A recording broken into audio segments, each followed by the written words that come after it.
And we back in a couple days. Now, if I remember correctly, last time some crazy shit went down. The hole. I gotta tell these two about this shit. I gotta tell Titus. I gotta meet Steban. Alright, I think I'm just gonna go meet Steban. Martinez. Sorry, Cam. It's a long night. It's already 2 a.m., man. I'm sorry about that. I don't even know if this door is gonna be open. What the fuck is this? There's something down there. Musty smell of a potato cellar in spring emanates from the air vents. Okay.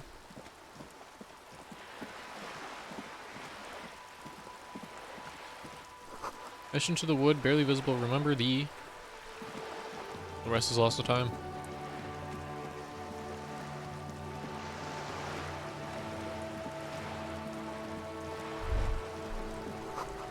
Sea breeze carries more than salt. Meat, not rotten, not fresh, grilled. Nice.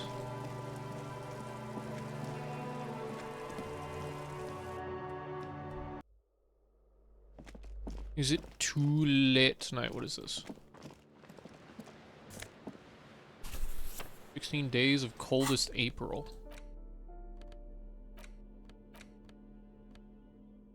The cover features a row of concrete buildings with a monochrome rainbow in the sky. Tells a rather excruciating story about two lovers during the period of ethnic unrest in Yugograd. The book has been filed under psychological realism.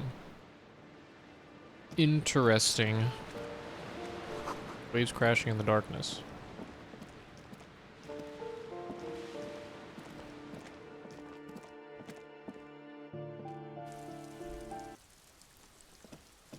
Alright, let's see.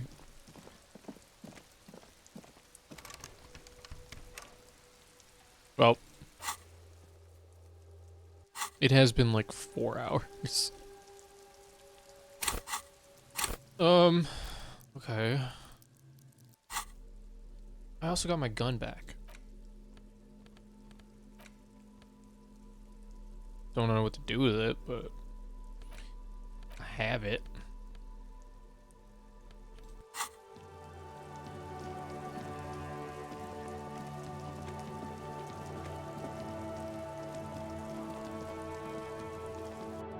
Well, nothing to do now other than go to sleep, I guess.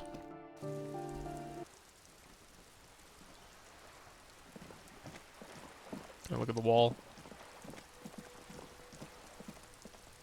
Just an ordinary wall. Nothing. It's not just an ordinary wall.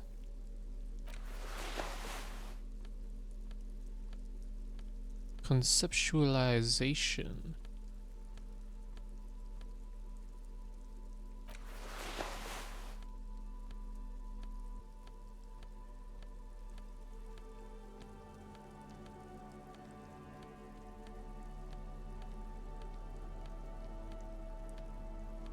Okay, ready to fail the check again? Just an ordinary wall. Nothing to see here. Yeah. Why must we? Don't worry about it, Kim. All part of the plan.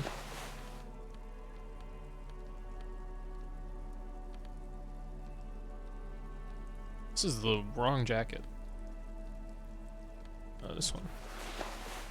There we go. Back to the waterfront, and then I'm gonna go to bed.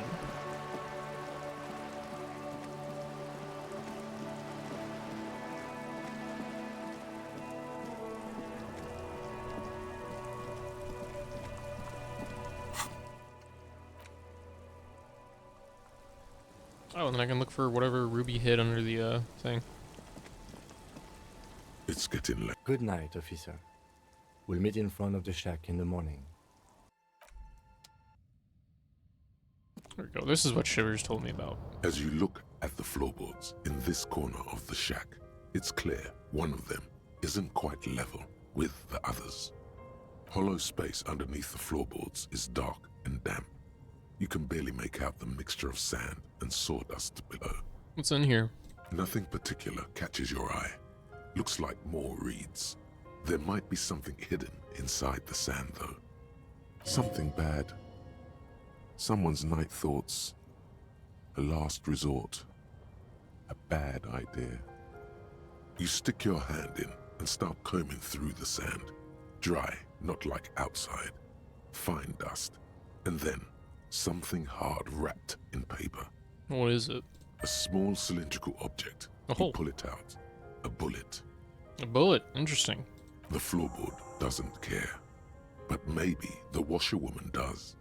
You have enough to confront her with. It's extra ammunition. She's locked and loaded, ready to fight some cops. Holding the bullet, you get the feeling this isn't ammunition against you. It's for herself. I thought he was talking about the washerwoman, The bed but is I just comforting, realized it made more if sense a to be bit talking run about down. Ruby. Still, you've earned a rest. The bed underneath you is soft, if lumpy. Waves wash the sand underneath the hut, then grow distant to your ear.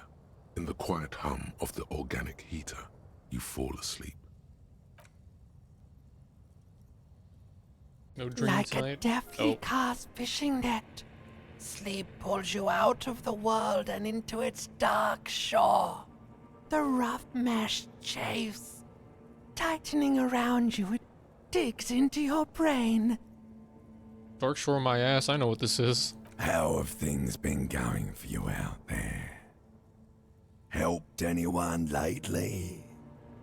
Saved anyone lately? Murdered anyone lately? And we might get to that tomorrow. Because you know you are a murderer.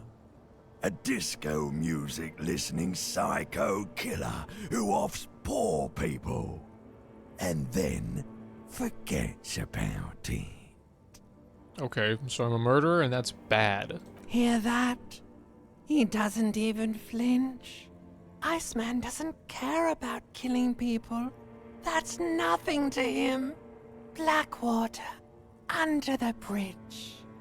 The thing he's really scared of is much, much worse than that. What is it? Don't tell him, sister. It's too bad. They're right. This is their function. To keep you from it. Why are you doing this? I just want to sleep. I can almost see the dark. We're trying to help you. All these processes, these tortures, voices and tremors are all just distractions, flares and countermeasures to keep you from the last dream. The worst of them all. The last dream? The last dream will be total annihilation. Cinders peeling off the fuselage. We won't be there to help you anymore, Harry. We will be dormant. You will be naked and alone. And the air will smell of apricots. Of hell. An ancient sadness, brother. 10,000 years later, in front of the video rental, there is a warm breath on your face again. Everything is okay again. Everything is so okay. Doesn't sound like it will be okay. Your eyelids flutter open for a moment. When you close them again, you sense the light of the room around you. You're back. In 2 seconds, the alarm will ring. The last thought in your head before waking is, maybe you shouldn't have seen that stained glass window in the church. Damn. That's pretty cool. Why is he waking up on the chair? Got up and sat down, I guess.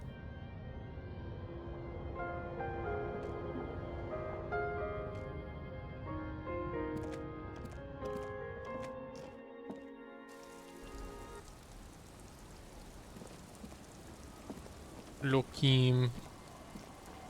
Our tenant, the policeman. I hope the waves don't keep you up at night. What can I help you with? Why was there a bullet under the floorboards of your shack? Damn that girl. And without anger, a long and harsh life has taught her not to buckle under pressure. A bullet? You didn't put it there, did you? She did. Gone and hid things in there? She's usually a good tenant, and not a stupid one either. You rented the room to her? Yes, I let my room to that Ruby girl.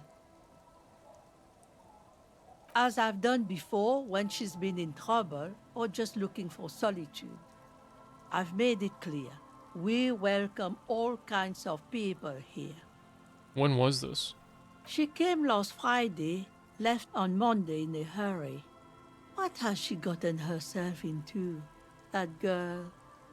She seems genuinely worried about her previous tenant. She's seen her hiding out from trouble before. But this seems different. That's for the police to find out. Right then, please answer each question to the best of your ability. I'm sure we have a few. You said she left on Monday? Yes, early with the dogs, around 8 o'clock I think.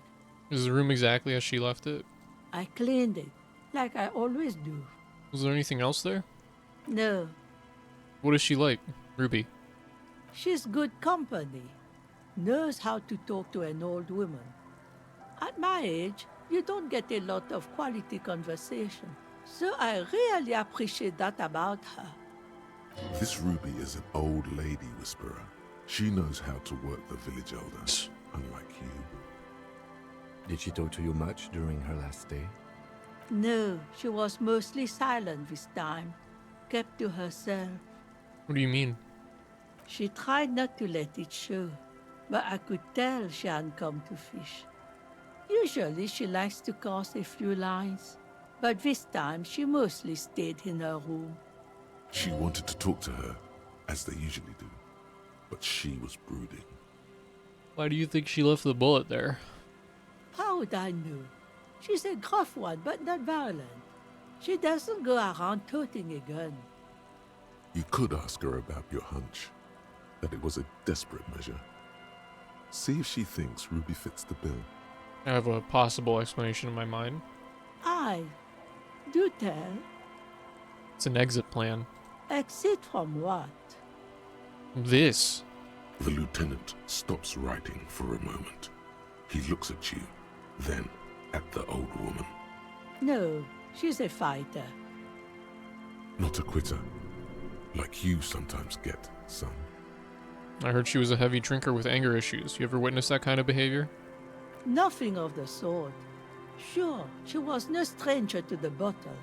She fit in that way. But I only knew her to have a beer on the beach while watching the sunset. The sun sets for everyone. She isn't what you'd call a drunk. Even offered me some from time to time. Said it was part of the communal life. But I never saw her lose control of herself, the way some people do. Did she have any technical equipment with her, like radio stuff? Not that I knew of, though she was into nice music. She once showed me a few mixtape millions she'd made. Although I guess she was pretty handy with the mechanical and technical stuff. Even fixed the heater in the shack. You should be thankful for that. She may simply have kept the equipment elsewhere. Where did she go? I don't know. Further up the coast. She tried to leave quietly, but the hinges on that door screeched like a cat in heat. Woke me up. I heard her rushing in those heavy boots, heading up north. You'll never find her, you know. She knows the coast like the back of her hand. You only just arrived. I wouldn't worry about that, ma'am. We are persistent. Further up the coast we go, then. Are you sure you would rather stay here? Get a nice cozy fire going in the heater? Seems like a better idea to me. The Feld Electric Mural. You feel like you should go look at it again. Step closer this time. What more do you... Yes, one thing, officer. If you do find her, Please go easy on her. She really means it. It's an honest plea. She's a good girl. Whatever she's gotten herself mixed up in. Yes. Last time, Ruby, blew her brains out in front of me, so try not to let that happen. Hey, Titus. The Copper NATO is back. What do you want? There's an old catatonic lady in the old fish market on the other side of the bay. She needs help. What's that, Copper? You want us to help little old ladies now? You're local law enforcement, aren't you? Helping troubled civilians should fall under your jurisdiction. Yeah. We'll send someone out. Who is? Wait. It's the pigs, isn't it? Yep, her. God. Poor lady. Don't worry. We'll handle this. I think she got some family in Kuron or something. Bastards left her alone when she got sick. We've been getting complaints. Hey, wasn't Everott's B team looking for her the other day? They said something about her, I don't know, finding something? Yeah, I think you're right, Gene. She have something of yours, Pig? Nope, she didn't have anything in mind. No? Well, whatever then, Copper. No. They totally said what it was. What was it? Anyone remember? I don't remember. I was fucking drunk. Let me know if you figure it out back there. Now, anything else we can help you with? What's her name? Real name? Auntie LaPlante, we always called her. Something LaPlante. Marianne, amigo. Marianne the plant. Be anything else you wanted to know? Who was she? Was? Like before. Just an old lady. Her kids moved away years ago. Never come to visit. Never took her calls. She gets out every now and then. She did right by lots of us when we were kids. Always was a little off, but still. The children kept her together. How did she get like this? Get wanted to be a cop, you mean? Well, shit. I don't actually know. Anyone know why she started acting like a pig? No fucking clue. It's gotta be the crazy. Who'd want to be a pig?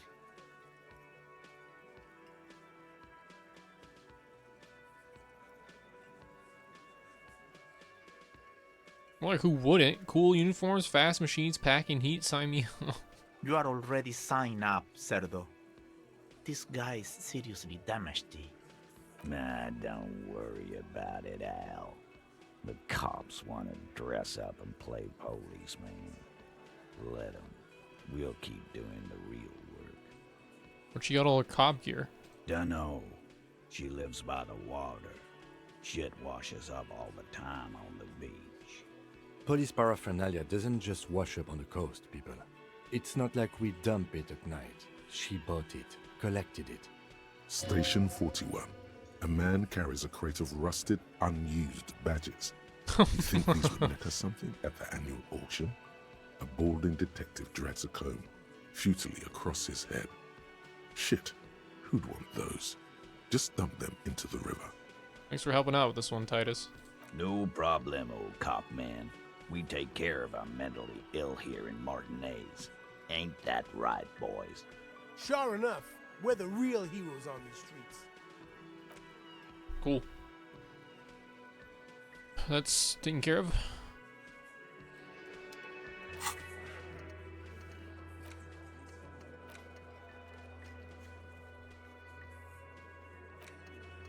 I'm gonna talk to Plaisance and the Dice Maker. Ask Claudia about Sunday night. Okay.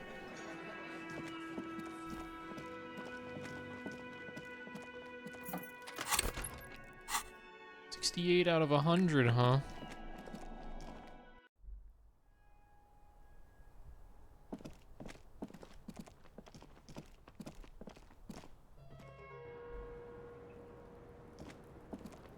I was just thinking, What a nice day for questions pertaining to a murder investigation. Why do I feel like you've won here? I really don't know, sir. I certainly don't feel like I've won. I feel like shit, sir. All the time. She smiles. A bitter little smile. She means it. But this turned out well for you. You've slipped past all suspicions. Clearly, I haven't. We're having this conversation, aren't we? How well could it have gone, I mean? The wet wind, heavy with brine and industrial pollution from the stacks nearby, ruffles her hair. I'm stuck in Martinez just like all of us. I've been up here for... I don't know how long now. I like to call this my rooftop containment facility. What are you contained for then? For my sins, of course. The long-standing sins of a bad, frivolous person. For destroying my first love. For working for bad people. The list goes on and on. Something seems off with this theory I've developed about Ruby. I don't know what to say. It all seems fortuitous for you. None of this is fortuitous for me. That's it then, I guess. She nods, slowly, carefully even. There is suddenly a strange glint in her eyes. Not malicious, but dangerous. Lies. Yes, we demand she be punished for deceiving us. We demand. Okay, She never mind. slowly. I don't know, just ask her about Sunday thing is, so. Just keep it pushing. Talk to the dice maker first.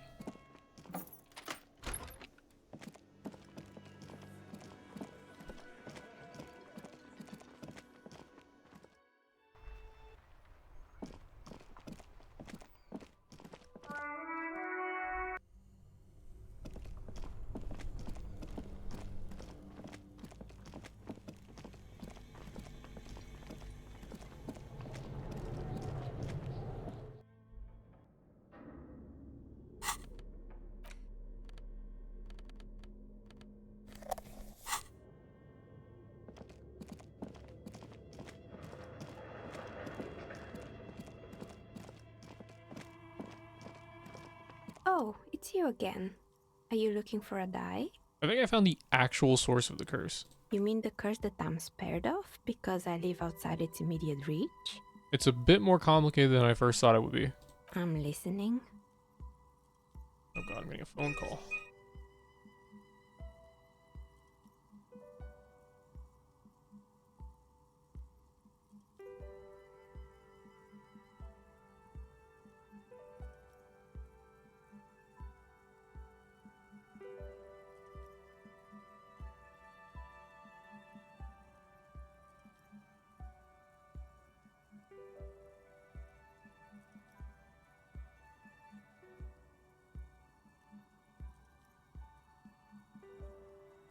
Love scam calls.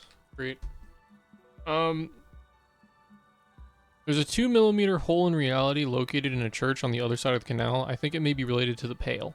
Excuse me? A 2mm hole in reality? This can't be true. I'm afraid it is, ma'am. Sona Lukanen killed the former lead programmer of Fortress Accident made the discovery. Sona is involved in this? So it's even worse than I thought. It's not just the commercial area that's cursed, it's the entire world. She looks outside the window where daylight has filled the yard. Well, I wouldn't go so far as to say that the entire world is doomed. Just Martinez? In any case, thank you for stopping by. It's good to have an answer, even if I can't claim to understand it fully. It hit.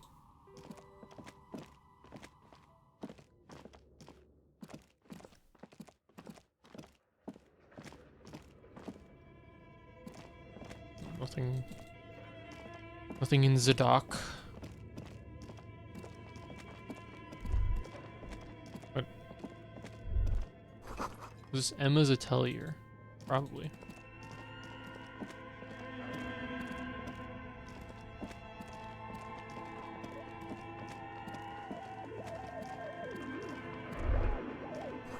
Poor animals, no rest for their bodies after death. You hate to see it.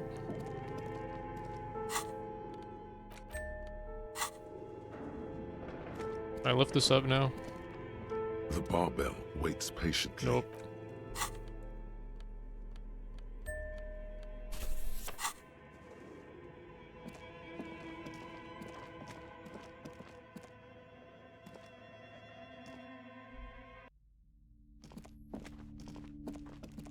Hello, Plaisance. Hello again, esteemed officer, and welcome to Crime, Romance, and Biographies of Famous People. Plaisance, I have something to tell you. I found the actual source of doom. What do you mean, the actual source? Are you talking about the third presence? She remembers. Good. My investigation has led me to discover a 2mm entropinetic hole in reality. That's the source of doom, both in the commercial area and in Martinez. Okay, well no, that's kind of boring. Yes, the presence, the entity, the malicious energy, however you may want to call it. She who has many names. I imagine things must be rather bleak for you to return to me. Tell me, what have you found? A what? A tiny hole in reality. It may be connected with Pale, an origin point of sorts. It would explain why historically so many things have ended in failure here in Martinez. Ma'am, what he's saying is true. We found an anthroponetic anomaly in the small Pinewood church down the coast. I don't mean to be an alarmist, and more research is needed, but it's not looking good. Not for her. Not for him. Not for Revachol. Holy shit. And not for Elysium. Holy shit. That's a crazy shivers check. But that's not in any of the ancient texts. How am I supposed to protect my bookstore from that? I've spent too long in this quest that it is. You can protect it with hope, by refusing to give up. That's what people have done in the past, by building a church, a place of worship around this thing. You're right, officer. I mustn't lose faith, especially now that Annette is finally settling in at school and making friends. No, we can't just leave. Yeah, do it for Annette. Besides, didn't I have some Sailite hope catchers round here somewhere? I must find them. Everything will be all right if I can just find them. Thank you for your help in any case. You're welcome back here anytime. Nice. Hey Annette, did you know the world's ending? Did you know there's a hole in reality? Hi, Ace Detective. Are you here for more books? Math. Oh, I found something. I thought this would fit you. Like, Wait, thanks what? for helping out. Not me. The city, I mean. Like a detective does. I got my hat back. Nice. Detective hat? Yes, just like the one Dick Mullen wears all the time. You'll look way more serious with that. Right, I have to get back to my homework now, before Mum notices. Man, this is hard. Okay, bye. See you around, Annette. Cool. I got the hat back.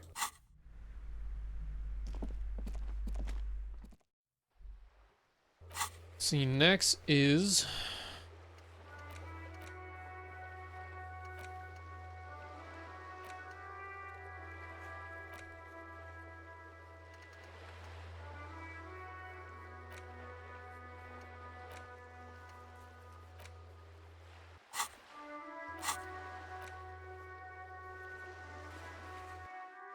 alright, time to go up the coast.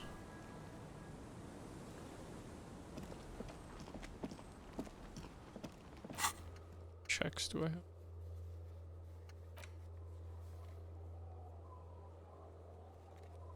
Action speed. Well, rest of this is whatever. Nearing the end of the game, anyway.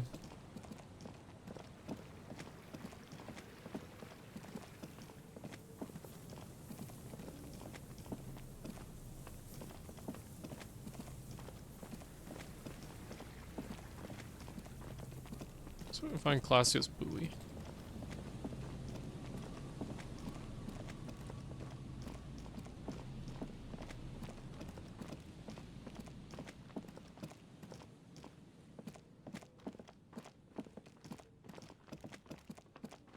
A scattering of bullet holes is spread across the crack. Visual calculus.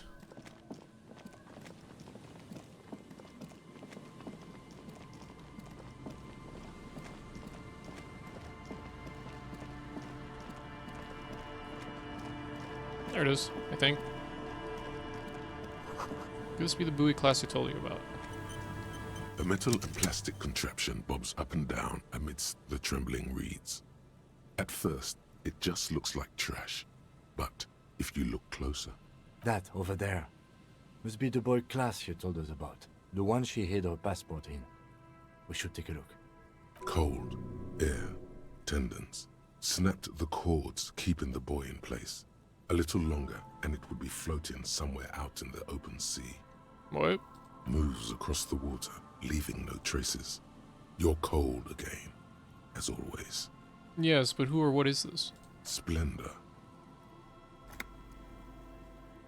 We're lucky it's still here. A little longer and it would have floated away. Indeed. Let's see what's inside. Damn, I felt really strange just now. The buoy is not tied to anything. The cords dangling from the bottom really have been torn or cut. You lift it out of the water easily, noticing how light it is. The number 11 has been written on the yellow plastic. It hasn't been in the water for very long, but it's already discolored and slimy with silt. A latch holds it close, but only just barely. The brittle metal of the latch has cracked. Simple construction. Very unsafe. There's something in there, splashing around. It smells like you would expect it to smell. A concentrated version of the coast. Salt, industrial slop, and decay. The water this side of the peninsula is cleaner, actually. Smells a little salty. Ooh. A shot glass's worth of seawater pours out. Some algae, and nothing else. Well, damn. No documents? Who do you think took them? I have no idea. This is a minor quirk. We know what was in the buoy anyway. Or think we do. This is a small loose end, either way. Not important, I hope. Could this be related to the cryptozoologists and their little expedition? In my experience, cryptids are generally uninterested in travel documentation. We should go. You could ask the miss what she thinks. Later, if you have the time. Though you doubt she'll tell you much at this point. Try visual calculus. I want to redo that check over there. At the sign.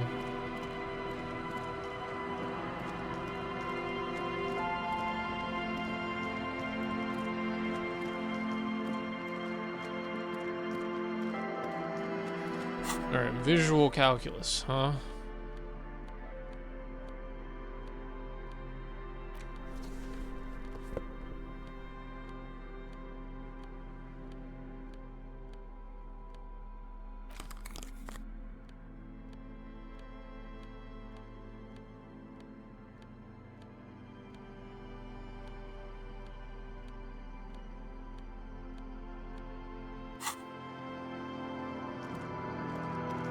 A scattering of bullet holes is spread across the cracked wall, reaching from one corner to the other.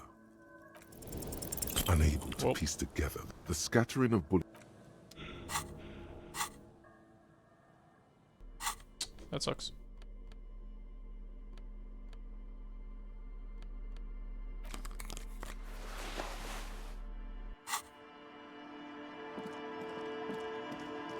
Wrong way, wrong way, wrong way.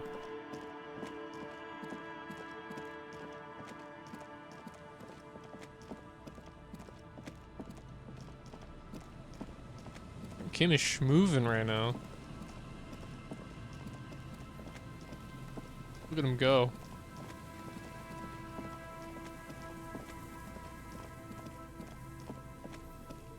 You see a once bright mural towering above you.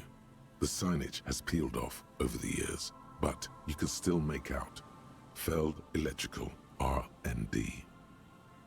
A slogan used to intertwine with the loops a long time. Above the mural, a collapsed roof, broken windows set in walls that are cracking and will soon also fall, and the coastal breeze rustling and sighing in the remains of the edifice.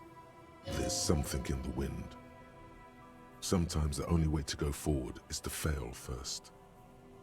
Indeed, somehow you knew it was here, an urban ruin gutted by looters that once used to consume money and dispense warmth and light. You felt it before when it rained in Martinez, and you felt the cold of the rain. The feeling persists. It has been in you ever since. Could Ruby be in there? In there? She could. Or she could be in the identical room over there, or in that boat shack, in that church tower, maybe. Damn, dude, what the fuck?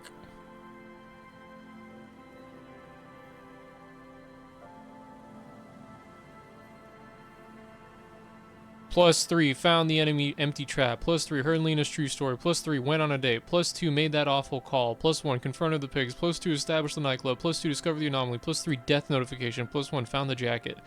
Bro, what is this? Even though you're sure you succeeded, all is quiet.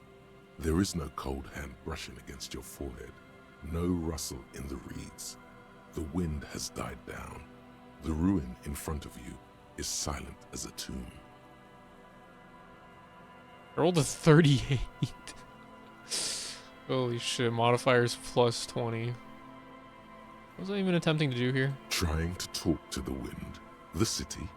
Whatever you thought would happen did not, and now you're just standing there in the pale of the morning, with your hands fallen to your side. Oh! Despite all those checks, it doesn't matter because Ruby's fucking with the Pale down there, and the Pale is like, I don't know, like fucking with the city, like fucking with my ability to connect to the city. That's pretty sick. She's like cut herself off from the spirit of the city with the Pale thing that she's fucking with. And so I can't... Oh, okay. I think that's what's happening. If it is, that's a pretty fucking sick way to look at it. A prayer of sorts to Rivershaw. She could be anywhere. How do we find her? How do we? I was really hoping she'd be in the village. Okay. She's probably north of the village, and this place is a peninsula. We already scanned most of the outdoor areas on our wild cryptid hunt, so we have an understanding of the geography, at least. And then there's the church. We've already searched that and can rule it out. I know it doesn't feel like progress, but exclusion is a step too. Anyway, we do it the old-fashioned way, sector by sector. Go over the whole peninsula, ask the locals, enter the places where we can enter first, like we did in the village. And if that fails, if we don't find her? Then, if we're desperate, we can look where we can't enter. Bunkers, storm drainage, this place. I'm sure it won't come to that. Walk the coast, the old boardwalk, the reeds. You can always come back here and talk to the wind again. Look where it already got you. An adventure awaits. An adventure on the windswept urban coast. Buckle up and raise your collar. This search is going to be wet and cold. Okay. Hey, Trant, you see anything? Hello. Isn't this a fine morning? I'm looking for a suspect. Have you seen anyone suspicious around? No, I'm afraid I can't help you with this one, officer. It's just a regular day off for me and Mikhail here. So you haven't seen anyone around? No, I'm sorry. As I said, this is just a day off. We just arrived anyway. There's something friendly and familiar in how he says that.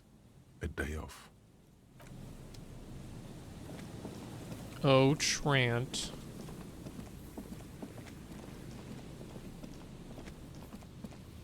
I mean, I'm just gonna do the check again.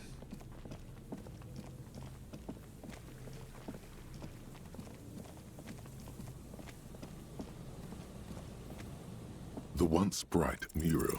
Suddenly, there's a sigh, carried on the molecules around you, moving, flowing from high pressure to low pressure, like that of a woman emptying her lungs. She wraps the collapsing stone box in front of you in her breath, flowing through it. Where does it go? In through the collapsed roof, flowing down a concrete staircase to the basement, sweeping away footprints in the dust on the stairs, and then the beach below the boardwalk, its winding tunnels, a whisper away. What is happening? She's down there. a hole. I think she's down there, below this building. Okay. Why? Ever since I woke up, maybe even before, I've been getting these strange cold spells. Good, good. Yes. Cold spells. So basically your hangover is telling you she's down there? The wind told me. Yes, I can literally talk to my hangover. That's how bad it has gotten. Okay, no, the wind has told me. So, how do we get in there? Finally, my time to shine. There's a ladder next to the sign. Perhaps we can climb it through the roof? Perhaps you can climb them. We are not climbing anything. I'm 43 years old, and I plan to live to see 70. There has to be a way to use brute force. Climbing sounds unsafe. Brute force is safe. Look around and find something to break if the ladder fails.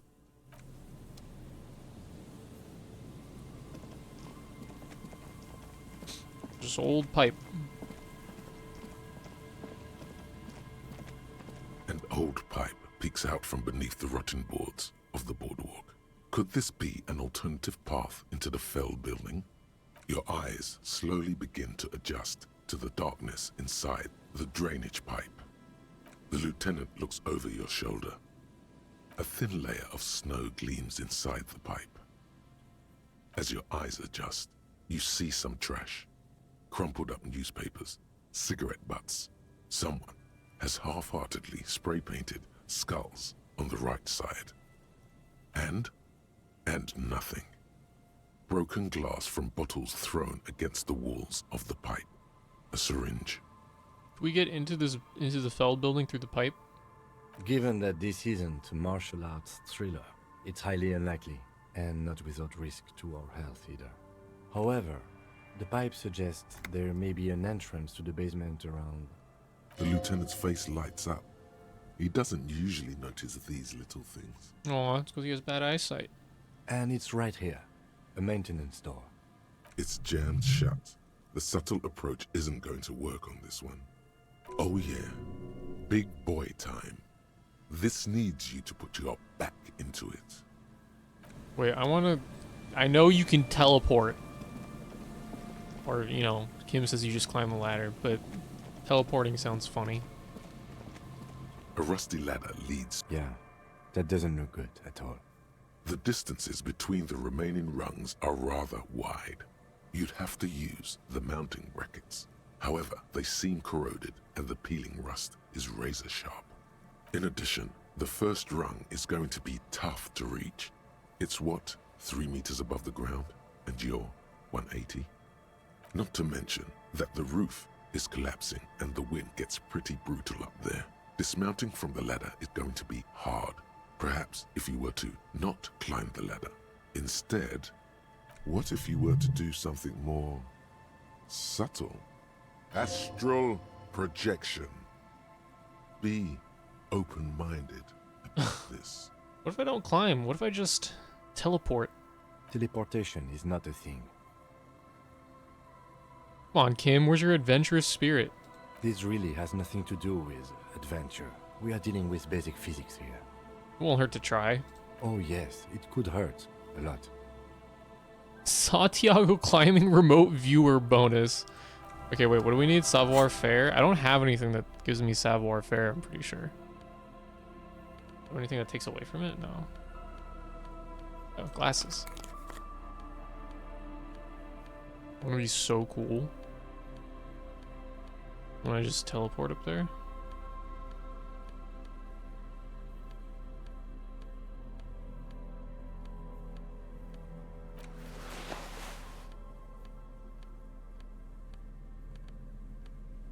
Kim's not ready for those. The rusty ladder leads to the rooftop. All you need to do is close your eyes and concentrate. Darkness enfolds you. You can feel the distance between the bench and the first rung of the ladder. All you need to is... do it. Zoot, zap, pow, crinkle. It's like magic. You feel yourself disappear. Your atoms fading out of existence. Oh my god, I can't believe it. Bam! You find yourself on the roof, having mastered the art of physical displacement. I did it, Kim. I teleported. I just saw you climb the ladder. You just climbed it like a regular person. No, not like a regular person. Like a phase spider. Fucking phase spider, Jesus. The wind at the top of the building starts howling loudly, blowing away the lieutenant's voice. Faintly you hear. Never mind. Find a way to let me in when you get inside. Don't go adventuring without backup, especially if we think the suspect may be hiding here. Cool. Cool, cool.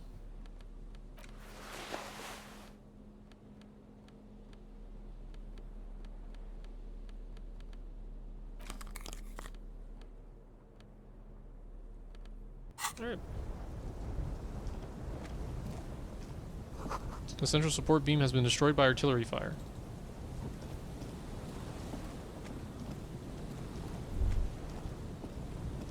Stones fall. It's a long way down.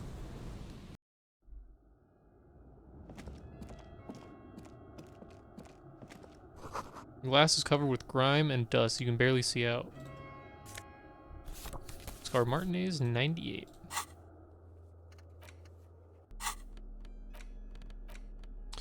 Faded picture postcard from the end of the last century shows Martinez as it was before the revolution.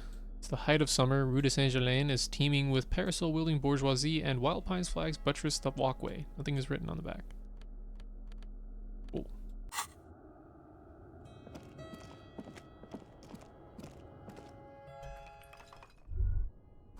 Just take out your flashlight.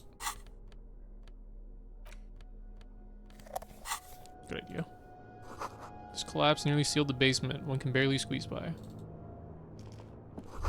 Antiquated office furniture, last century maybe? Brought down and forgotten so long ago. This overturned table is covered in orange mildew, crawling with something. Two rusty metal plates that slide apart form a crude door. It's been here under the boardwalk for a while. Who's there? What do you mean, who's there? It's me, Kim. Stop playing around and help me get the door open.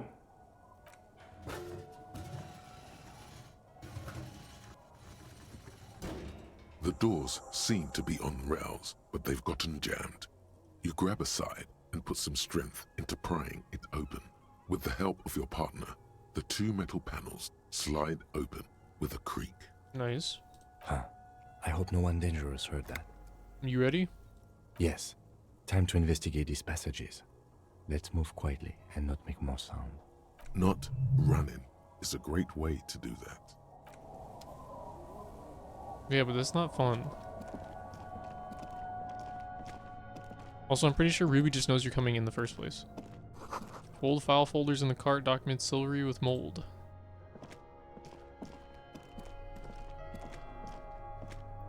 Series of thick, dusty panes of glass. Inter-esalary suit jacket.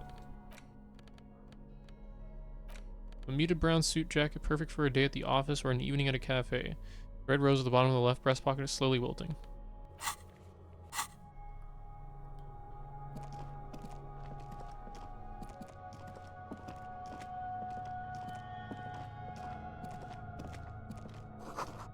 The beam of the flashlight, a crevice in the wall.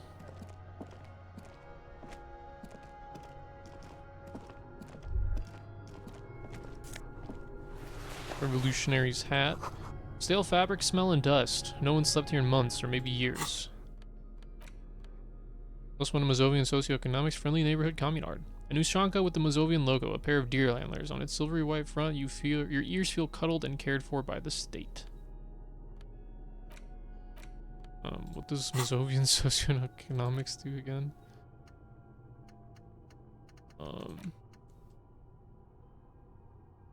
Oh, more XP. Well, doesn't really matter now. Revolutionary propaganda on the bunk bed, ancient flyers and brochures. These pots and plates are full of dust and spider webs. Same slit window you saw from the outside. A mustachioed and mutton-chopped man, amateurishly depicted, gazes at you with sad eyes. A plaque reads, K. Mazov. There is a spider web in the lower left corner of the portrait. Brush the dust off the portrait. Years' worth of dust is shaken off. The full head of hair, matched by an ample moustache and sideburns, look a bit silly. Someone crouches, heels digging into wet sand. Hands sweep across the sand, grains sticking to the frayed skin of the fingertips. An old man sits on a slab of concrete and taps his fingers against the glass of a scope. You shudder. What the fuck?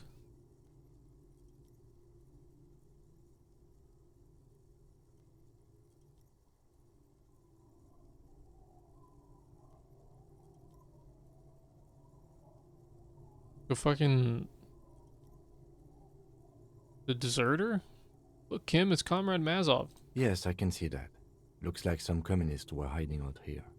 They left a long time ago. A long time ago, how long? Half a century? This was probably part of the network of defense posts the communards built against the amphibious landing. I think the purpose of this bunker was to produce propaganda. It would have had radio equipment back then, but that's all been looted. What's with all these secret weapons caches and secret bunkers? We have found a lot of those lately. I guess what most people think of as history tends to linger in rundown neighborhoods. Martinez being what it is, no one has gone through the trouble of cleaning out the old bunkers. Good hiding place for someone who's up to no good.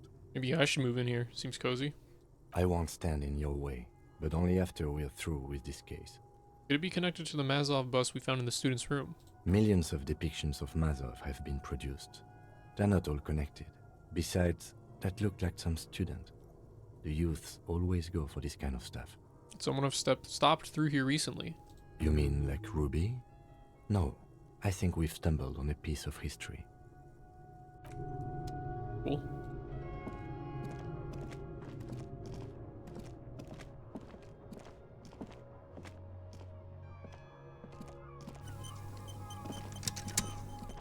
Just gonna save, cause it's gonna get real in a second. Footprints in the sand, one of the souls appears to be more worn than the other. There's something in the air, an unnatural buzzing. Tunnel collapse, you'll have to find another way around.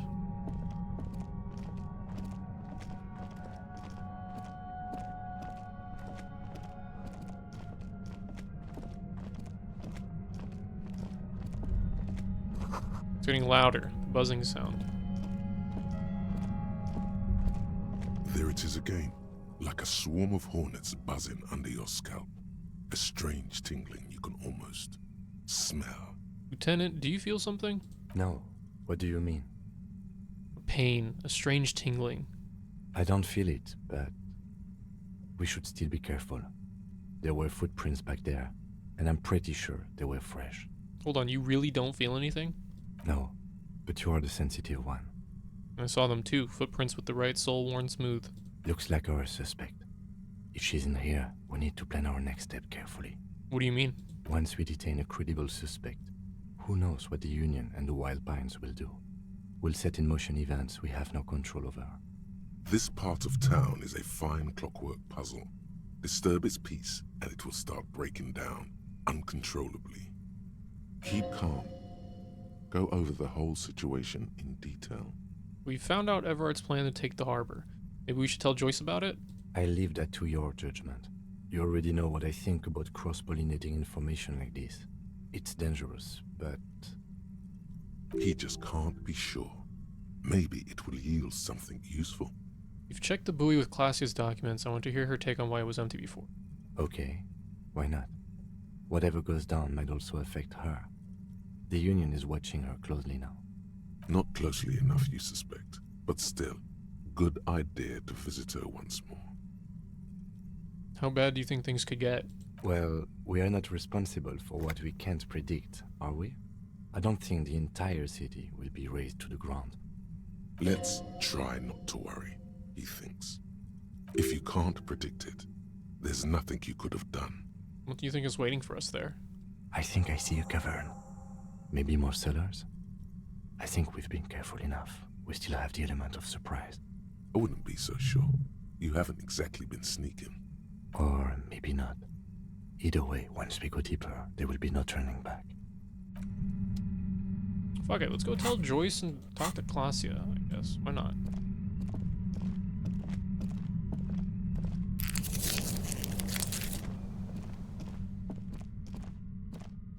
Okay, I don't think running actually matters down here, so I'm just gonna do it.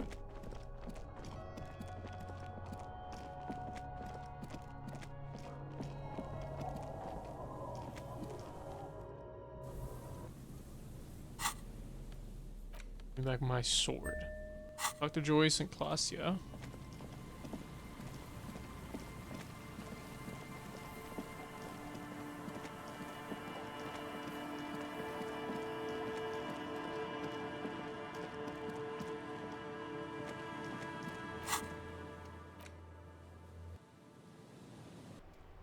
Joyce first, I think.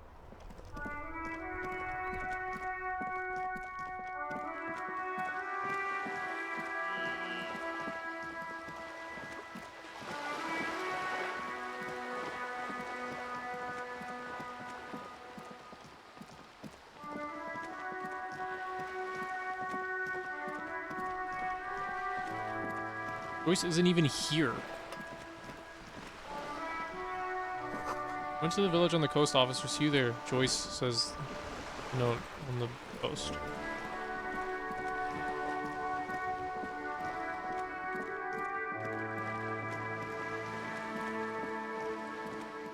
I forgot she did that. Might as well talk to Klasia.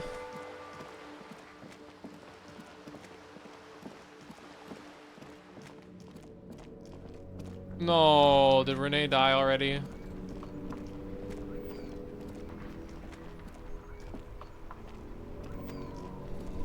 Officer, care to play a game with the lonely old man? Actually, never mind. Wouldn't be the same. Where's Renee? The prick is gone. I can barely believe it, but he's really gone. He is trying to retain his jolly facade, but the underlying sadness casts a deep shadow over his wrinkled face. Gone? Gone where? Hell, most likely. He was an absolute Kent. How did he die exactly? His hungry little heart finally gave out.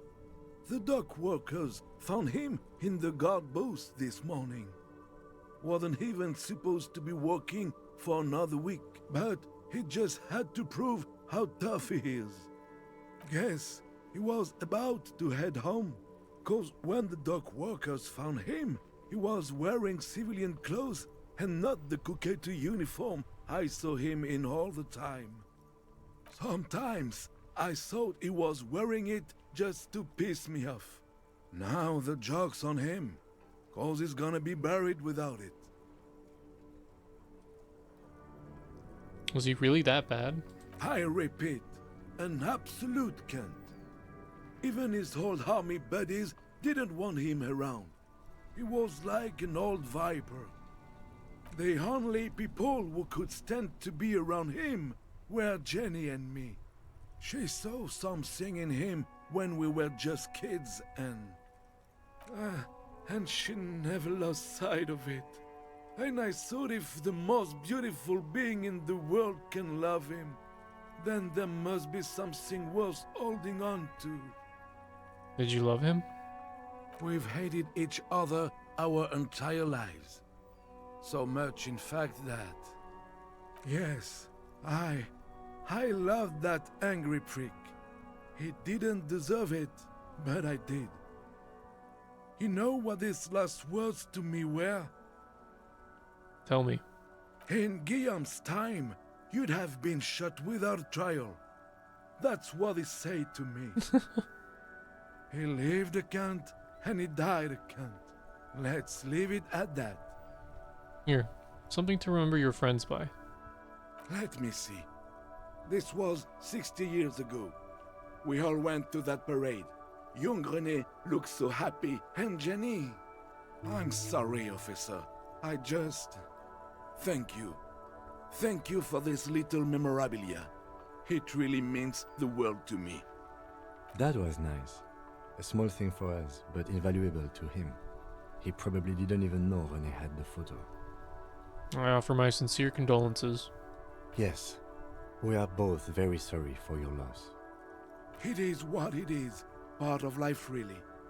But to know someone for 79 years, then one day they're just gone. Despite their differences, these men played such a significant part in each other's lives that now that one of them is gone, the other feels just lost. I just don't know anymore. About anything, really. But you must need something. Yes? What about... Yes. It is... Despite their... I just don't...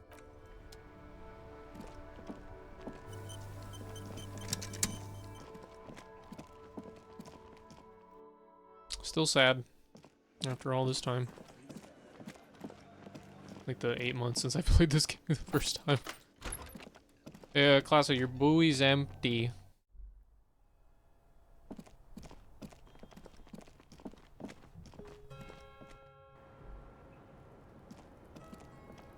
Hello, officer.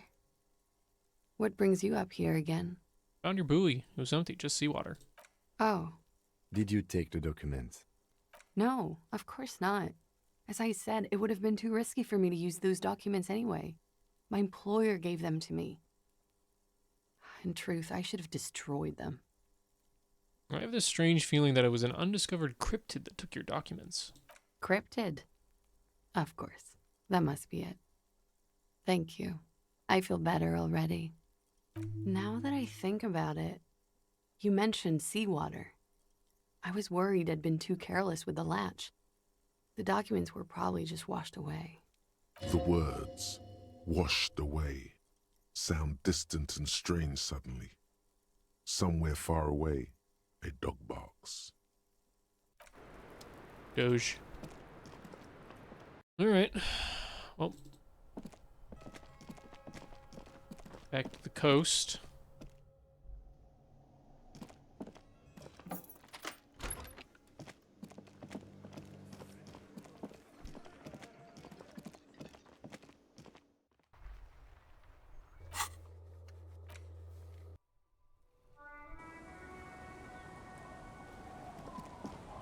Hey, Lillian, what do you think of Joyce?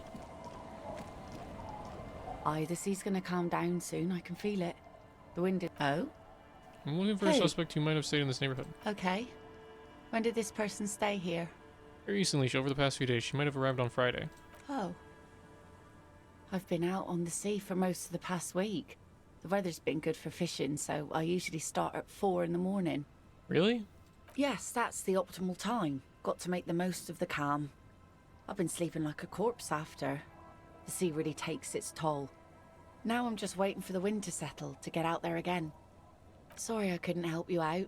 Maybe I can help you find someone else. Really? Are you sure you're not also looking for Nadia Harnancourt? Or Ignis Nielsen? Or the great lost city of Ace under the waves? I am looking for a lot of stuff, ain't I? A lot of stuff.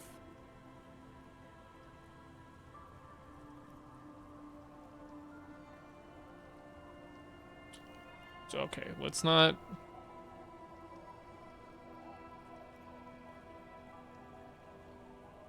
I don't want to say this because it's cringe, but let's see, I guess so. It doesn't feel like a lot to me. I could maybe be doing more. Maybe there's someone missing from your life?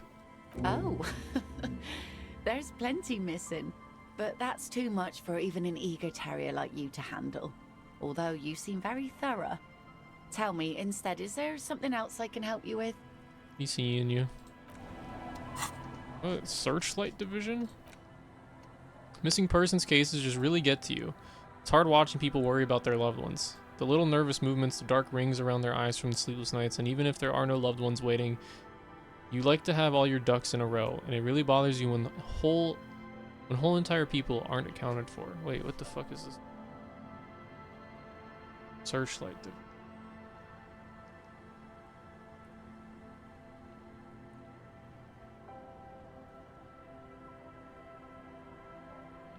Let's do perception.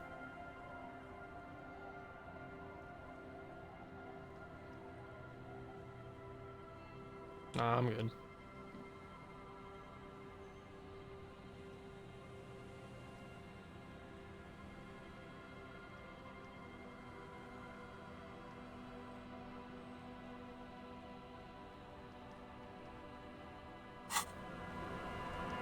Alright, Joyce. What's up? I'll just keep the Corda Lacey in the channel, if that's okay. It's too shallow near the pier. Aye, ma'am. And it's a jetty, by the way. Of course. Jetty. I prefer a good jetty to a pier any day. Jetty? Oh, ma'am. Hello, detectives. It's good to see you here. I only just arrived myself. What brings you here, madame? Nothing, really.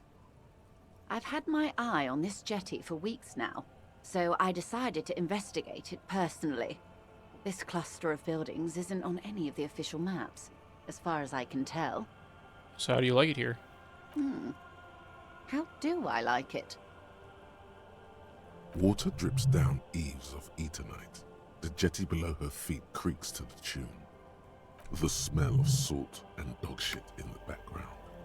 It's pornographically poor. The street has no name, all the men are dead or missing. And is that the carcass of a motor carriage over there? Oh boy. Fortunately for you, madame, the RCM is on the scene. Don't worry, I got her sword. Perhaps you shouldn't have. I sort of liked it on her. True. Above you, there forms a quilt of alto-cumulus clouds, twisting into each other. The wind tugs and stretches them over the bay. Their cloud shadows slide over the ruins of Revachol West. Wherever they pass, the temperature drops slightly, but perceptibly. It's early spring, and the rains are coming. An officer enters a low hut of stone and wood. Inside, weapons are piled against the walls. Rifles with splintering stocks, and swords, tens, if not hundreds. They're antiques, says Lieutenant John, the archetype McCoy, to his partner. They're digging them up from the catacombs now, fixing them. Old caches from the Revolution. Oh shit. Pour la retour. The children carry them up. Come May, the streets will be flooded. Outside, the wind rattles the loose hatches, flooded with cheap weapons in angry hands. Have I told you how they discovered this place? Damn, bro. I can't believe this fucking game's not getting a sequel. All these little things foreshadowing the fucking, like, I guess, like, the like a free Revachol movement, dude. And then the fucking company has to come and steal this shit, bro. Are you fucking kidding me? What the fuck? I want to see what happens to Revachol in like the new Revolution or some shit, man. Fuck. Alright, have I told you how they discovered this place? The fishing village? No, they're in Sealindian, Isla. No, you haven't told me how they found it. Well, your condition has left you no worse off than most of these people. The literacy rate is around 45% west of the river. 50 years of occupation have left these people in an oblivion of poverty. It's a pity. Most of these people will never know what this place means, this island of matter, or why they were ferried over in the first place. Remind me to tell you one day. For now, how can I assist you in this new location? I mean, now we have time. Do we? I hear you have singled out a suspect and are in pursuit. This is cause for cautious optimism. I would not want to delay you. This story she will tell only before she leaves Martinez, at the very end of her stay. Maybe there is something else I can assist you with, while you're hot in pursuit? We'll do that right again. She's not even asking you anything. It's so easy to just say. Man, this whole thing is a takeover. A takeover? Yes, it's not a strike. You aren't being let in because there's nothing to negotiate. The Union is taking the terminal. If they're taking it... Green livery, changing into red, blot by blot. Then we're talking about a war. Evrart needs to let me into the harbor at once. We need to talk about this. He's ready for a war. They all are. They most certainly are not. Crenell has 1,000 men on their payroll. The next batch will be a platoon of 20 men and a gunship. I've seen the Union's forces. They are better organized than these mercenaries. They also have the support of the people of Revachol West. It will take more than Crenel to wipe them out. Wild Pines will need to send more and better equipped men. Make no mistake, ma'am. I am sure you have the money. The question is, how many years and how many lives are you willing to sacrifice? What do you suggest I do? First, will this affect your decision-making process? Everything affects the decision-making process, Detective. Officer? For once, I don't seem to know what the right thing to do is.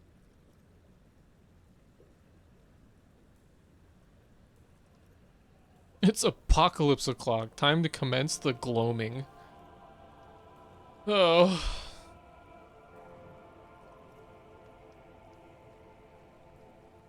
I wish there was a disco option. I'm afraid we won't disco our way out of this one. It's apocalypse o'clock. Time to commence the gloaming. Maybe so, Detective. But that doesn't mean we are not obliged to try and stop it. He's right. There will be slow, simmering, hideous civil war. The beginnings of a failed state. No apocalyptic rapture. Just ugliness. So, what are you going to do? What will I do? Her arms fall to her sides. Her spine relaxes. Did I ever tell you how they discovered this Isola? During our reality lowdown. Said you would one day. It may be the only break we've ever caught as a species. The last one for 400 years. Why? The nations who colonized this Isola called theirs Muindi, the world. It was all they knew, all they thought would be. That there would be something more was a gamble, akin to another world, or life after death. The Pale was thought to be impregnable, perpetual. Irene la Navigateur, the Queen of Suren, sent 8 expeditions, one after the other, into the mass at the edge of the world. 5 of the crews did not return. 2 did, but had lost their minds. 8? Is that a normal number? It was anything but normal. There was no precedent. People thought she was punishing the admirals, or had gone mad, or both. Until after years of trial and error, and the development of a strict psychological regime imitating the creation process of poetry, the 8th expedition returned sane and intact. They told of a new continent of matter. They told the Queen and her counselor, Dolores Day, that the Pale had begun to condense, day after day, hour after hour, minute after minute, slowly raining down until it formed a vast ocean. The air is cold and scented with petrichor. There are rain circles on water all around. Humidity crawls up your back like a piano trill. That's a crazy visual. Put your hand in the rain. So does the lieutenant. His mouth is slightly open as he looks to the sky. The droplets feel warm, like spring rain. Miss Ocean? The phenomenon has never again been encountered. For a time, the crew thought they were experiencing a hallucination. The mass hand proclaimed, "Lancielinde, Lancielinde," the signal to wake up. But they could not. They were sane and conscious, as islands began to appear on the horizon.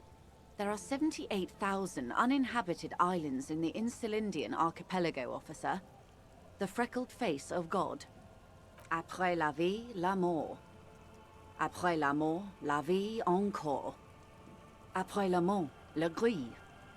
Après la gris, le monde encore. After life, death. After death, life again. After the Isola, the Pale. After the Pale, Isola again. On the second day, a great skua was shot down above the flagship Lézargique. The bird was preserved and brought back, along with pollen. 4 years later, the Queen's Counselor was proclaimed Her Innocence Dolores Day, the elected world spirit. The age of humanism, internationalism, and parliamentary rule followed. We were high. Leaving us here. On Caillou. The Pebble, the largest of the fertile, uninhabited islands of the northeast Insulindian archipelago. 4 centuries and 2 revolutions later.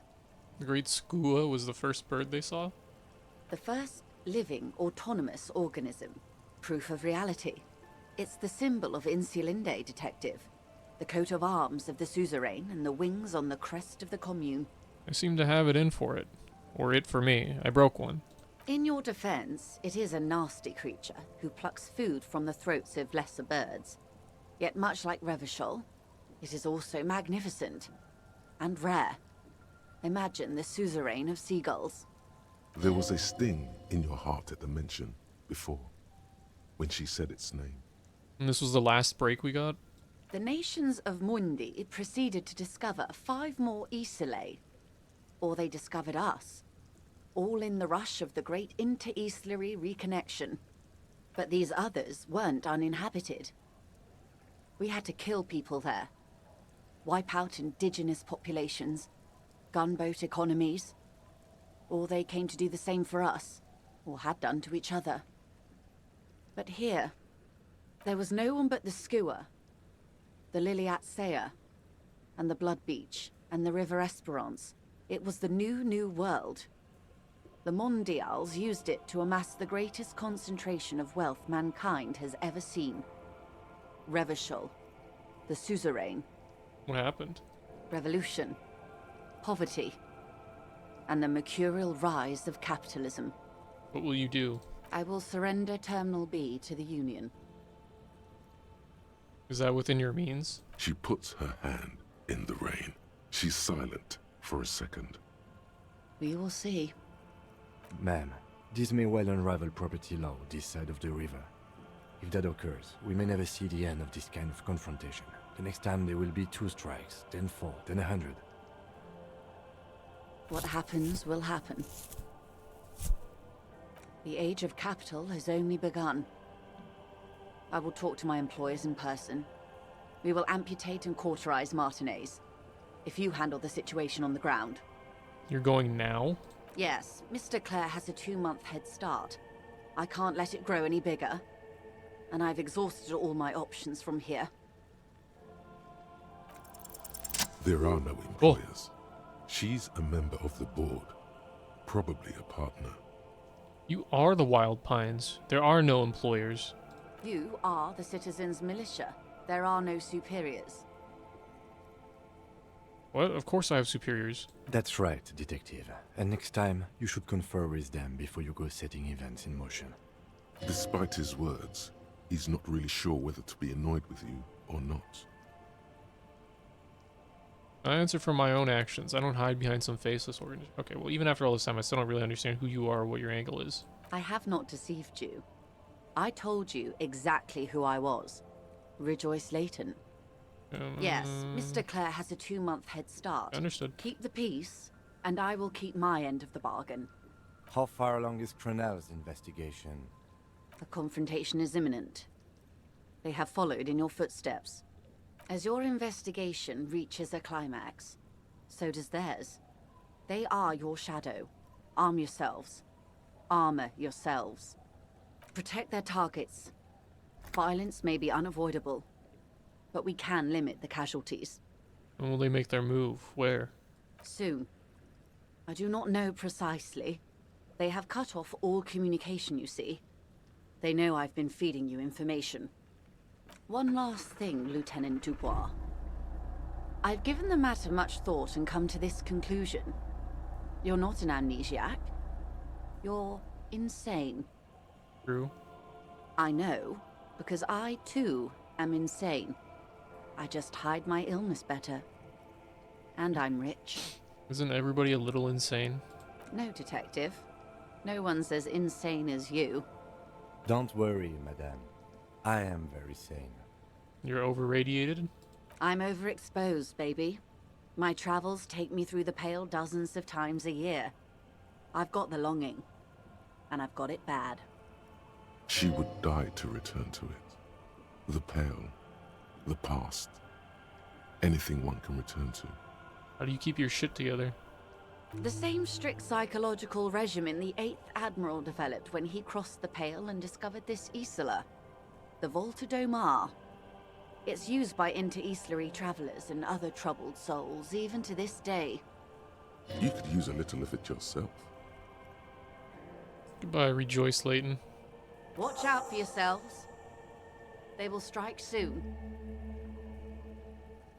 The lieutenant watches her boat grow smaller on the bay, its white sails fluttering. With worry in his eyes, he does not know if it was the right thing to do, but he doesn't say anything. Slowly, the sails turn grey-blue as more oxygen gets between you.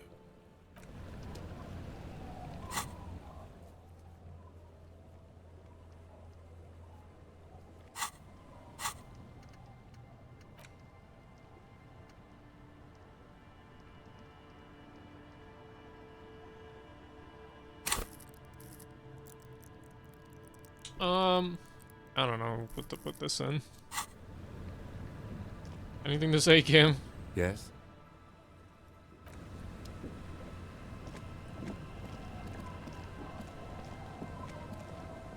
The sea's gonna calm down soon.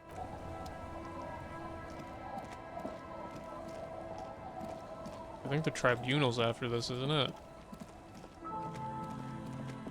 After this shit with Ruby?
Oh boy.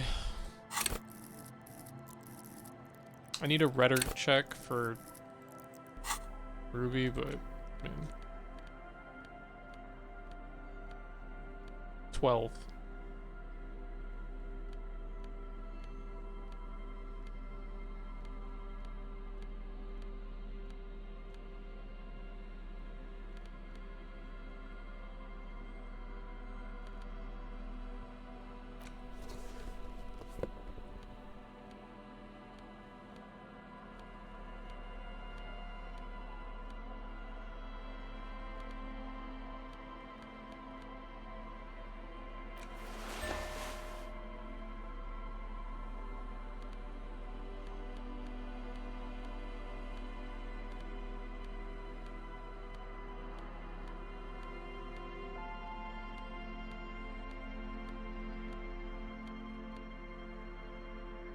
All right.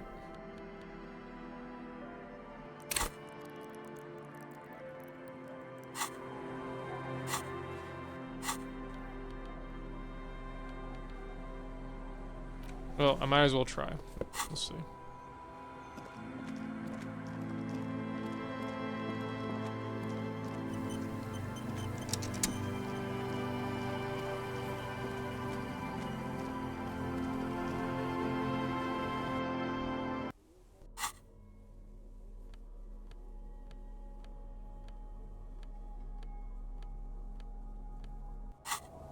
Alright. There's a pain threshold check and a rhetoric check, but I'll try the rhetoric. I still have the skill point. Save before.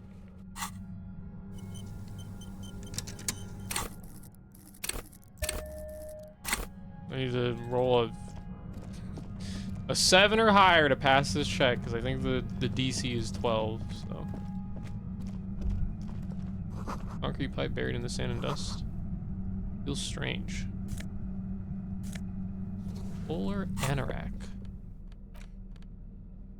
Ooh. Under the polar lights, gift from La Chaulière. Layers and layers of polyvinyl and artificial sheepskin make this coat ideal for traversing snowy plains on dog sleds. Somehow you knew it would be waiting for you underground in a sunken pipe, and you found it. As if the city gifted it to keep you, or gifted it to you to keep you safe. Composure and shivers. What is the... Does that one give me? I'm wearing it right now. Esprit de corps.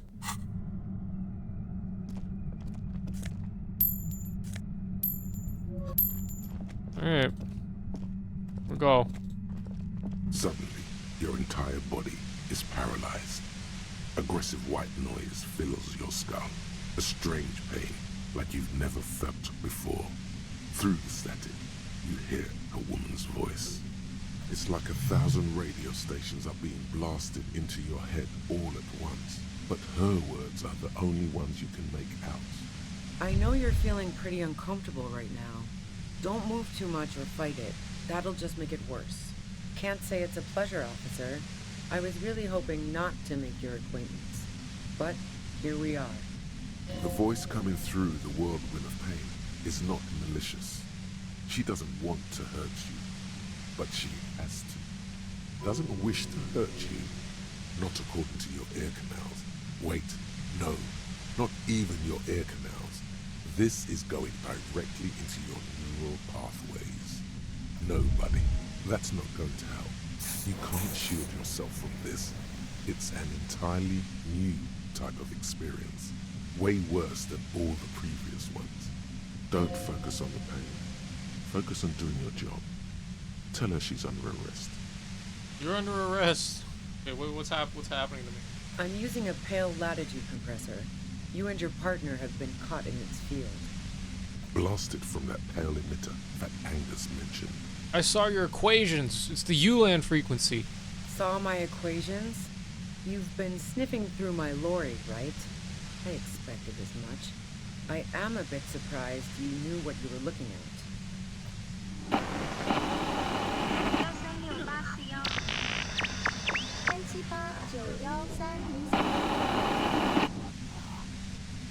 You should probably check on Kim.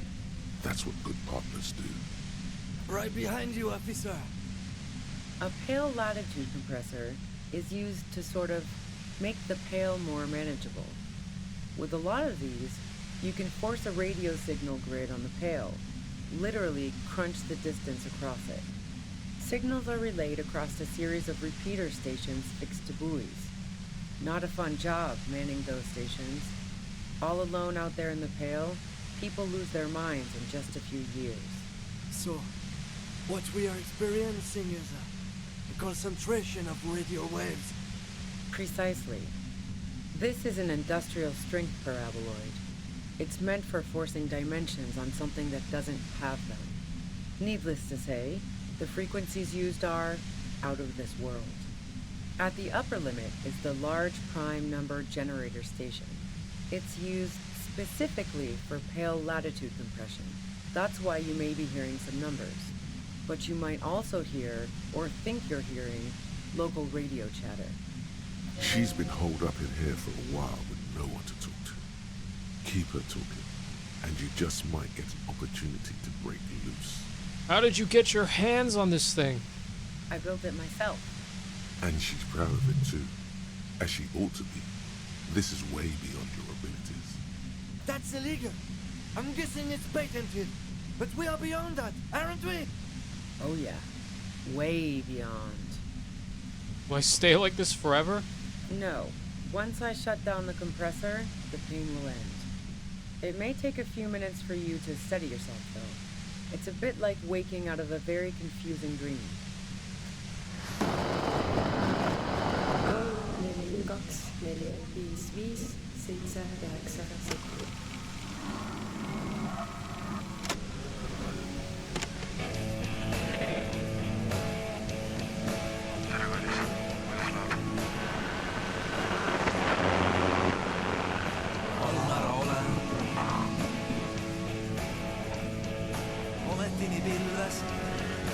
Omettini pilves, mutta troppo.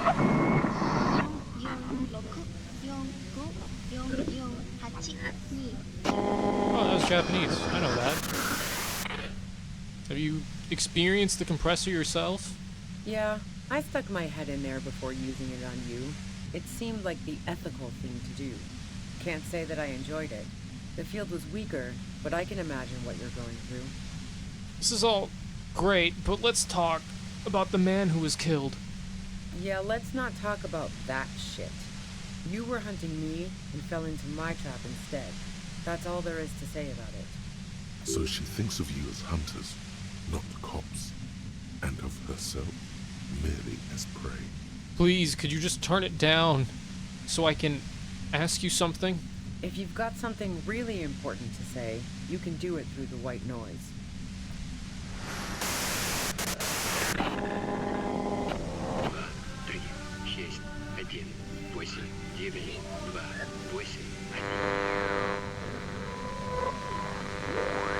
You're looking for a deal with my mattress. Slavery and Ember.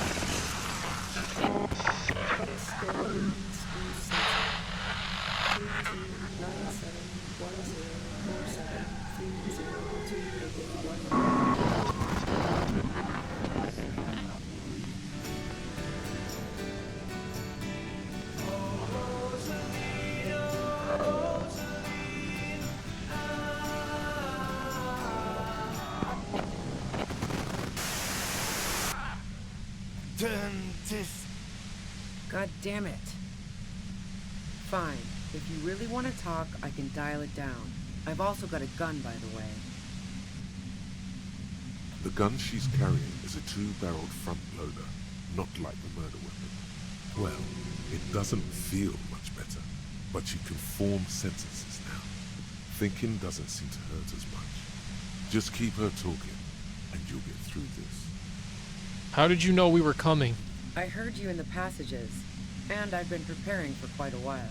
By hiding bullets under floorboards? So you found my shack, huh? I'm not surprised. Her tone is bitter. She thinks she's been betrayed. She didn't rat you out, by the way. Isabel, the washerwoman. So nice. That's one knife I didn't want to find to my back. Preparing for the worst? I was. Before I caught you in the pale latitude compressor. I'm fine now. That's her admitting the bullet was an emergency exit. It was dark in the shack. The waves outside had calmed down. She looked at the loaded gun. Then she cracked the barrel open and took the bullet out. Not today. Did you shoot Laylee? No, I didn't do it. I only helped stage the lynching, though I doubt that makes much of a difference to you. Who ratted me out, by the way? Was it Titus?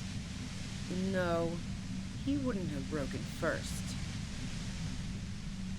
When I threatened to arrest her, Claudia broke. She told me everything. Oh. Well, I guess I always knew she was a survivor above all else.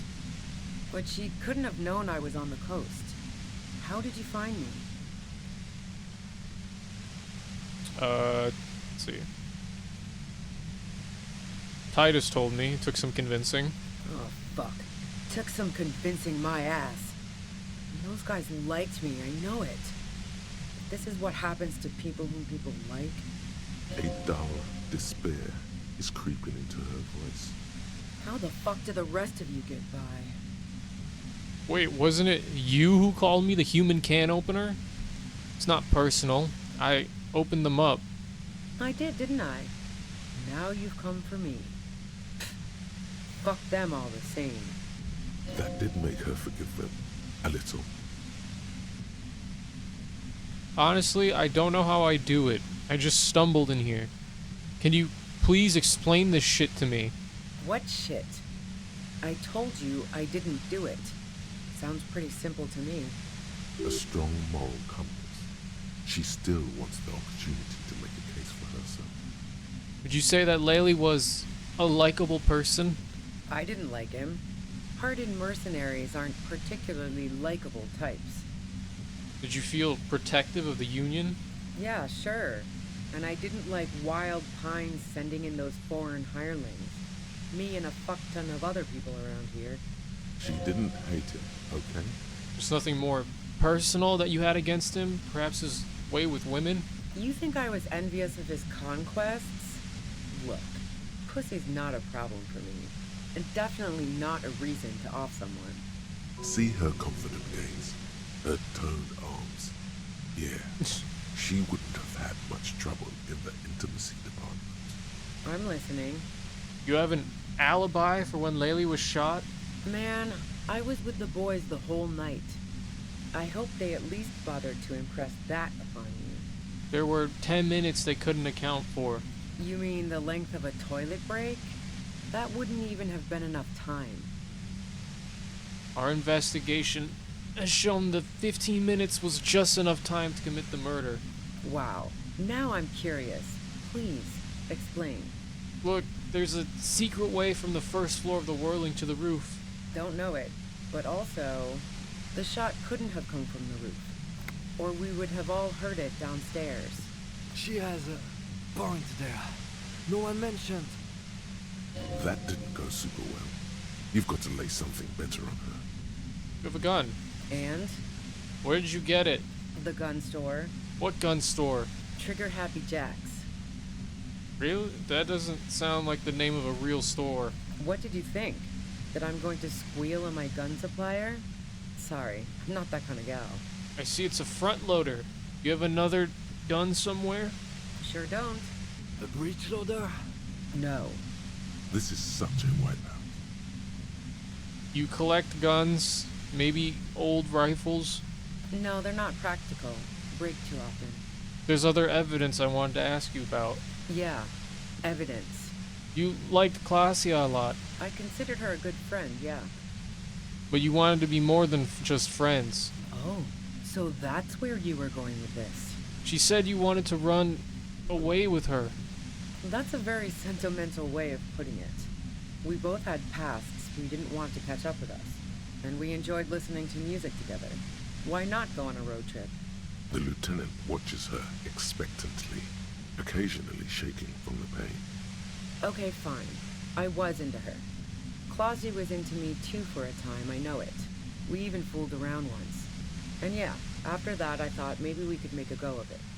Then what happened?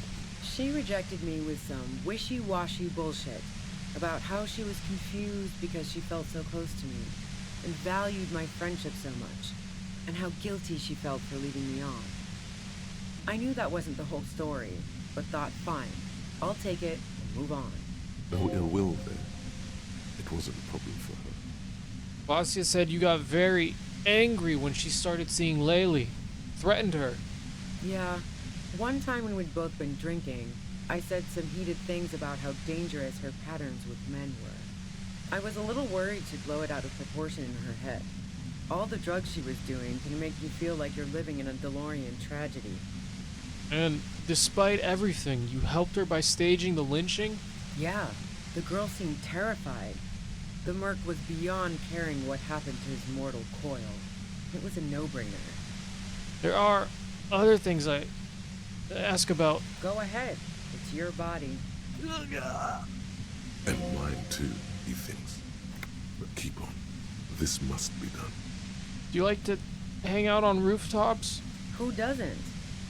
Oh, you probably mean Claudia's rooftop. Sure, I've hung out there. She's got this great antenna.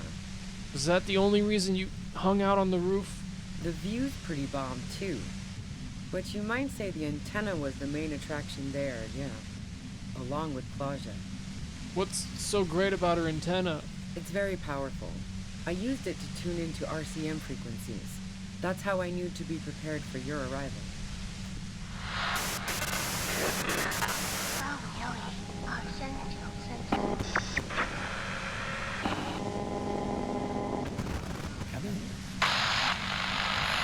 So you're sure you didn't shoot the mark from the roof? Yes, I'm sure. And anyway, as I said before, the shot had to have come from afar. You're running drugs for the Union. I've been through your lorry. So, Heart of Gold Tommy fucked me over too. Never trust a musician. That really comes as a blow to her. No, he didn't. I found my own way in. Okay, great. You got into my lorry on your own. What now? You're going to arrest me for drug trafficking? Beneath it, she's relieved Tommy didn't betray her. You're a criminal. I can't trust anything you say. That's your prerogative. You had a financial incentive to kill the merc. Man, it's to get away from all that murderous shit that I left Jamrock, my previous employer, for the Union. She deliberately avoided naming the mob she worked for. You might be able to find this out later. I got lucky being a dispatcher. Never had to do any of the really dirty work myself. This gun has only been used for self-defense against serious scum. There. It's going to be easier to reach the machine now. But you're threatening us with it. Based on what I've heard about you, you are serious scum. There's a sinister note in her voice. Even with the gun and the compressor, she's afraid of you. Okay, let's take a step back. Yeah? Where? More questions before doing anything. Who killed the merc if it wasn't you? How should I know? As I keep saying, he already had a bullet in his head when I got to him, and there hasn't been any useful gossip over the radio. Those rings around her eyes, her tired voice. She's been staying up late, listening in on the conversations crisscrossing Martinez. Police radio? You've been following the case? Who hasn't? You know, I can still see him there, in Claus's room, lying on his side. He was still warm, but the bluish light coming through the broken window made him look as though he'd been dead for a good long while. What happened Sunday night? Tell me your version. She eyes you warily, as though gauging your sincerity. It's okay. We just want to... All right, don't kill yourself over it. I was shooting the shit with Hardy and the boys over a few beers, like always. Then Klasia comes in, all pale and shuddering. She sits down with a drink, trying to steady her nerves. So I grab a seat next to her. Wait, did she also seem high to you? Oh yeah, super. But I didn't think too much of it at first. I'd seen her party hard before. Klasia said you knew something was wrong immediately. No, I really didn't. She's not that easy to read. I just assumed she'd done too much blow. It wouldn't be a first for her. But no such luck. She was in some deep shit. She asked me to come upstairs. The merc she'd been going with was lying on the bedroom floor, dead. I knew she couldn't get the authorities involved, so yeah. You made it look like he'd been hanged. Klasia said you seemed to have a plan, prepared when you got there. What? No. Faking a lynching was her idea. She looks shaken. She wasn't surprised to be ratted out, but framed. Her idea? Yeah, in cold blood. It really surprised me how quickly she was able to get a hold of herself once we got up there. It was like she was another person. The party girl was gone. She asked me to help her drag him into the shower so she could wind the shower head around his neck to fake lividity. Then she dressed him while I went to get the Hardy Boys. Klasia knew exactly what she was doing. You can't remain calm under pressure otherwise. That's bad, that she'd be so calm. Yeah. I wasn't sure whether to admire her or be disturbed. Do you think she killed Lely herself? As I keep telling you cops, we didn't hear anything downstairs. No gunshot, nothing. But even if this is true, weren't you worried this lynching might lead to... War? The thought crossed my mind.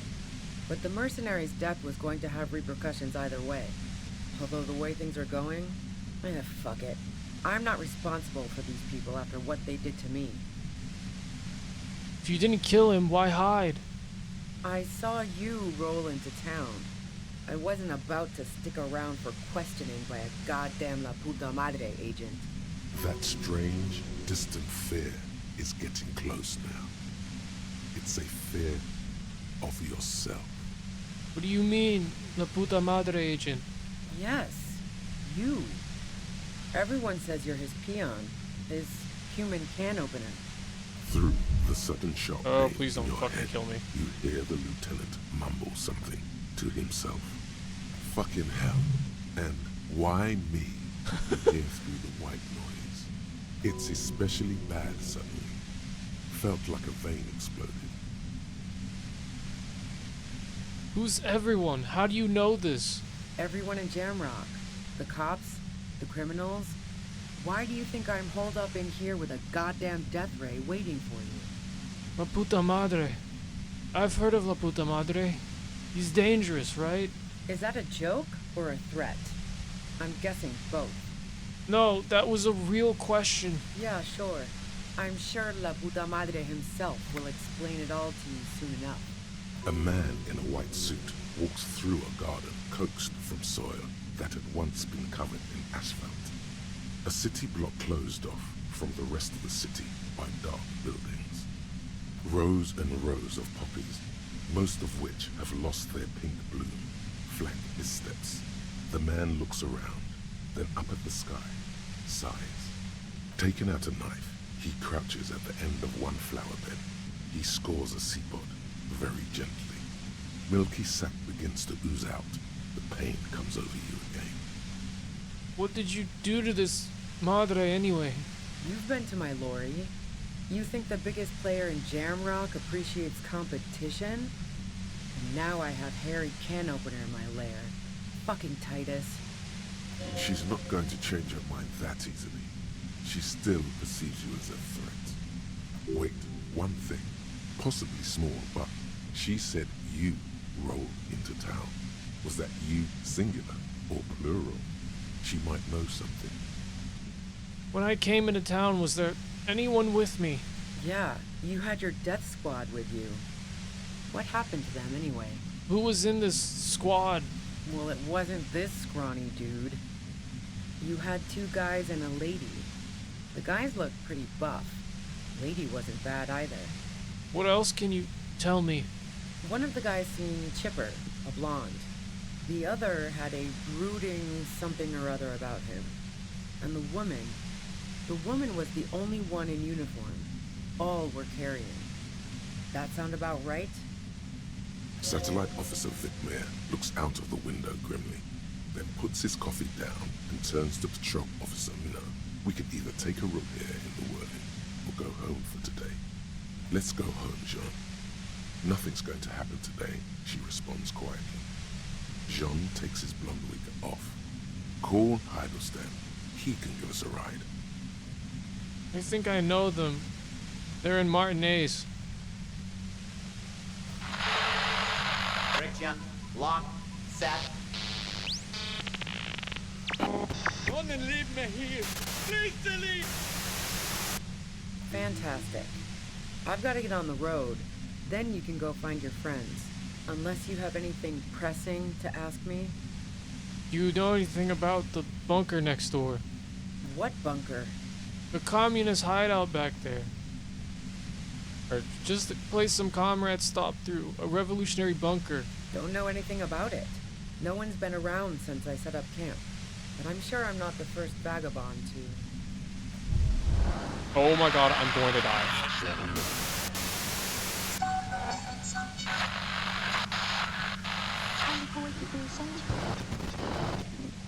Keep calm. Breathe in. After the pain recedes, it's a little clearer. Okay. I have 1 health.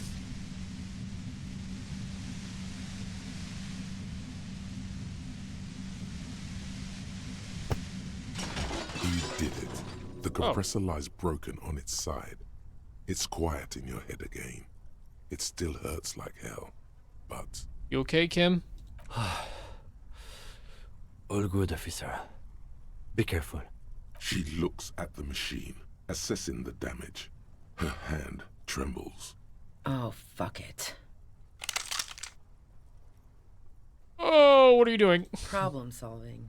Ma'am, put the gun down. That's not the solution to your problems. You are... Oh, yes it is. You should know the words to say. You've been here yourself. So why is it not coming to you? Because you've been going around pointing a gun at yourself, trying to answer the same question in vain. Her finger squeezes the trigger now. No, wait. Finally, it comes to you. A way to connect with her. I know your pain. I've been let down by women too. She flashes you an incredulous grin. Then she exhales sharply, shakes her head, and pulls the trigger. You watch as her brains trickle out through her neon hair. Oh god. Fuck. Get a hold of yourself. He needs your support now too. Okay, what do we do now? We clean up. It may take days for processing to pick up her body. We need to move it somewhere. That tent there. Well, I failed.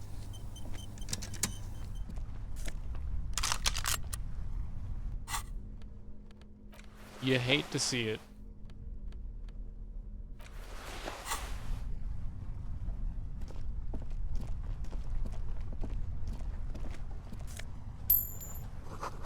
Utensils, she has prepared herself porridge with bananas.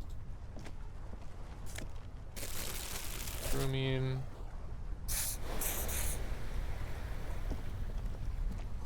Dark water trails into the distance, there's no way out.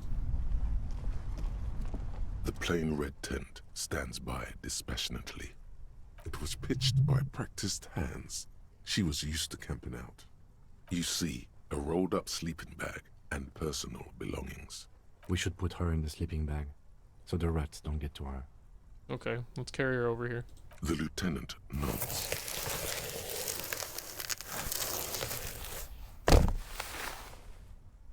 There she lies, cocooned in the sleeping bag, surrounded by empty cigarette packs, books, and half-read magazines.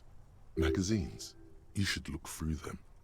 Assorted soft covers, mostly pulp horror. A motor carriage lies buried in the snow on one cover. On another, a ghost airship. You also see a collection of radio enthusiast magazines. See anything? Rager Monthly, Journal of Material Science. More Technological Digest. One of the magazines doesn't have images on the cover. It's not a magazine, it's a leather notebook. A notebook? You pocket the worn brown leather journal. She watches by, motionless. We should read this immediately, like right now. Natchway 80. Box pistol. This double-barreled pistol is a compact, no-nonsense design, more durable than precise. The walnut paneled grip is scratched up, bearing the sheen of long wear in the hands of its previous owner. Well-loved journal with brown leather cover, and the brand name Schneller. Boss on the back. It seems to have served as a loyal friend to a lonely traveler. A thick journal. The cover is worn like someone used to carry it around in their back pocket. It's made of full-grain leather. The lower left corner of the back cover sports an embossed brand name, Schneller. This was important to her, when it was still hers. The journal falls open. About 2/3 of its ruled pages have been filled. The large cursive of someone who writes quickly and confidently. Perhaps too confidently. Many phrases and even paragraphs have been crossed out, with tiny corrections scrawled above and in the margins. It's a mix of logistical notes, diagrams, and personal reflections, all dated. We could learn a lot from this. Hard to tell exactly. It's mostly noted down in code. Looks like contact information, quantities, directions. There could be useful information about local operations in those notes. We have a junior sergeant at my station who's good with codes. I can give this to her after we finish this. Professionalism is his coping mechanism. Esoteric radio technology.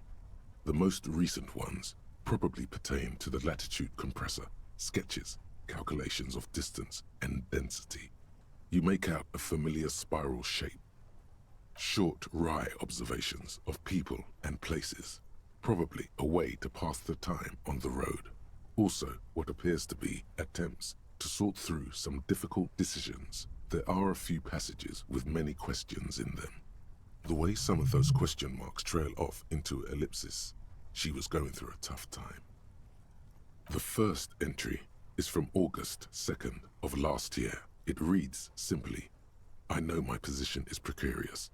All I can do is make myself as useful as I can while looking for a way out. Remember, no one is indispensable. Nothing on March 4th. March 5th, though, well, that's bound to come back and bite me in the ass. I'm bad at this. Loyal to a fault. But that's another matter entirely. You have no idea what she means. These are personal notes. Don't expect to understand all of it. That name isn't mentioned as far as you can tell. No mention of La Puta Madre. What about this M? Could this be La Puta Madre? Here, March 9th and March 15th. Great. M's peon is coming to town, no doubt to investigate the lynching. But also, I feel it in my gut to finally put a bullet in my head while I'm napping in my lorry or on a smoke break.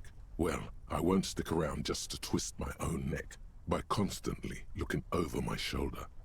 Then again, isn't that what I've been doing ever since I got the call? Things played out just as she had feared, except you didn't shoot her. It's in you to do something like this. Kill her. Physically, at least. You could pull the trigger if you had to. Yes, you could. You'd pull it 1, 2, 3 times and watch her fall. No, stop.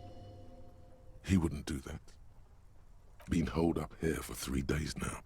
I'm used to being alone and all, but I don't know when I'll be able to leave, or if I'll be ratted out. They will rat me out, of course. I've made it a point to believe in the best in people, the boys, for example. But experience tells me, did M feel truly betrayed by me? I was feeling threatened. He'd have to know if he threatened people, they'd take measures to protect themselves. Even I know that. Economic measures, first of all. Gotta make a living, right? I can still hear his voice in the receiver. Taste the plastic. The entry ends abruptly. The most recent entry is from today. It reads, even when I leave here, if I leave here alive, what's my next move? Staging a lynching is a crime, even if I'm not accused of murder on top of that. Forever on the run. Not really my idea of the open road. Man, I was really looking forward to winning. I don't think she killed the mercenary. It looks like she might have been framed. This whole thing was a detour, and a fatal one, he thinks. Don't get emotional.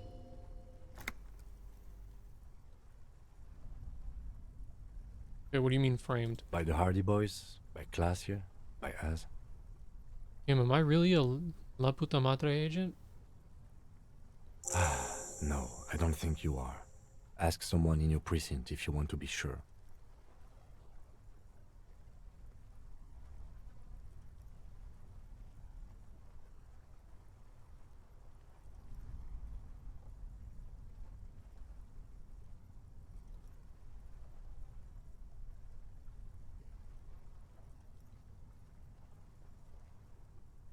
Okay. His trust is well placed. You aren't. You can feel it. And who do you think killed the merc? Classier was the one who pointed the finger at Ruby. Perhaps she was trying to steer us away from herself, or... No one heard the shot. Maybe she had an accomplice. Either way, we need to keep an eye on her. One thing is for certain. We have business back in the whirling and rags. Questions to ask. We should get to it.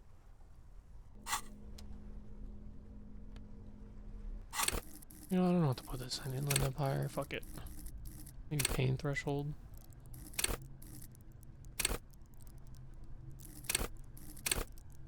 Sure.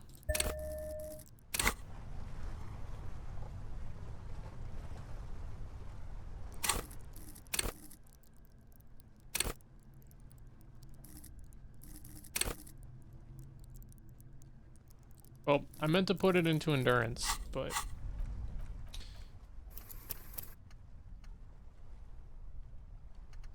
Save it. Nothing really happened. It's just... Grab that. Take it. Grab all this shit. Skip all the dialogue.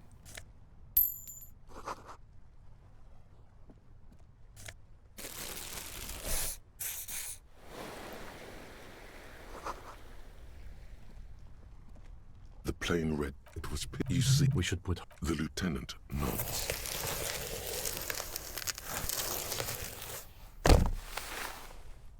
There she magazine. A sword. See any? Rhaegar epoxy watch. We should read.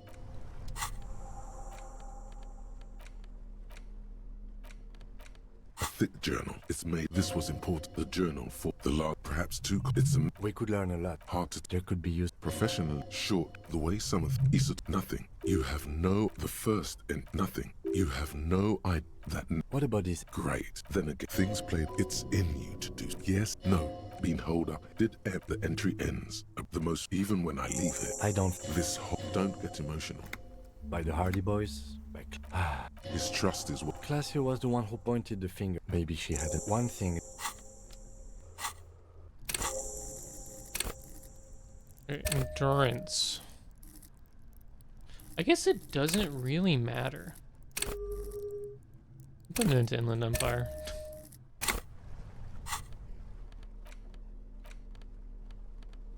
Also putting that back on.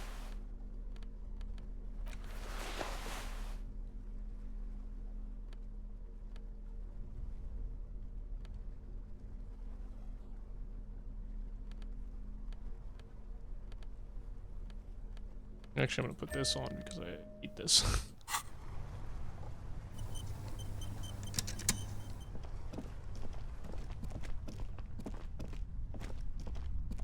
Is there really nothing else in here? The plane.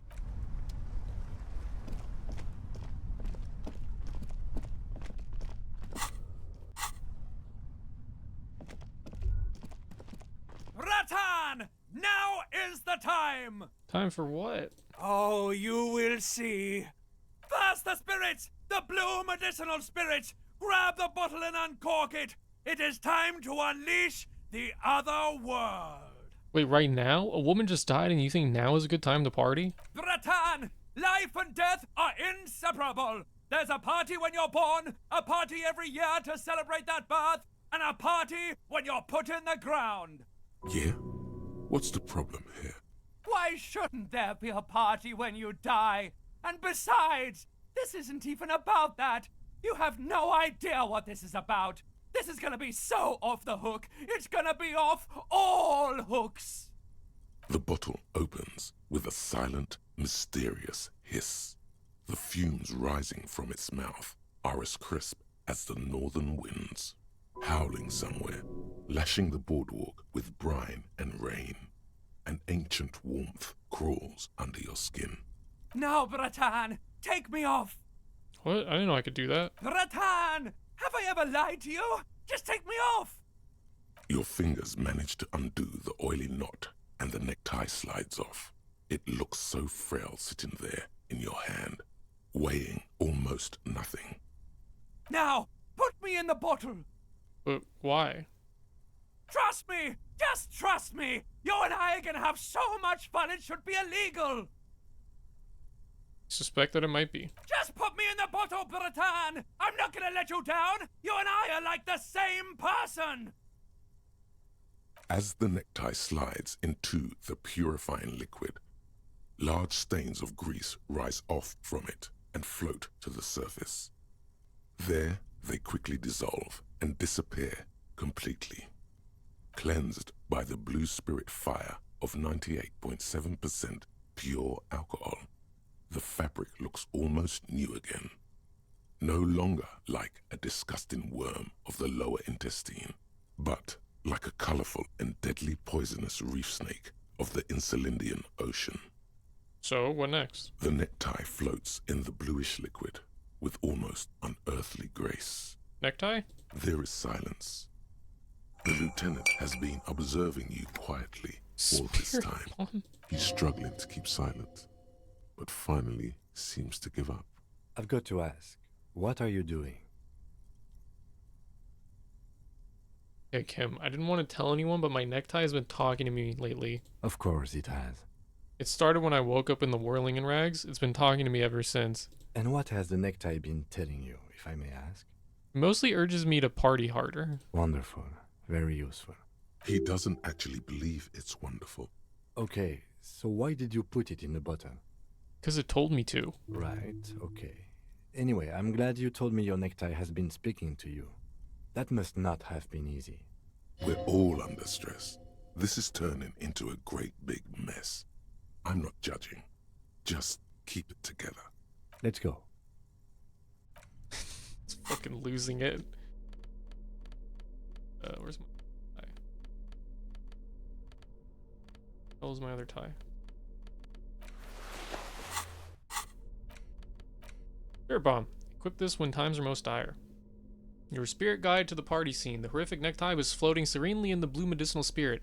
As it is still 98.7% alcohol, this necktie cocktail is extremely flammable and should be kept far away from an open flame. Alright. Does the sword confer any bonuses to me?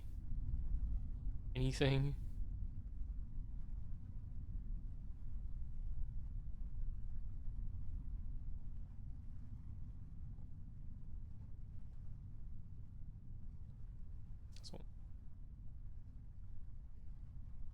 Those vision quests, I already knew.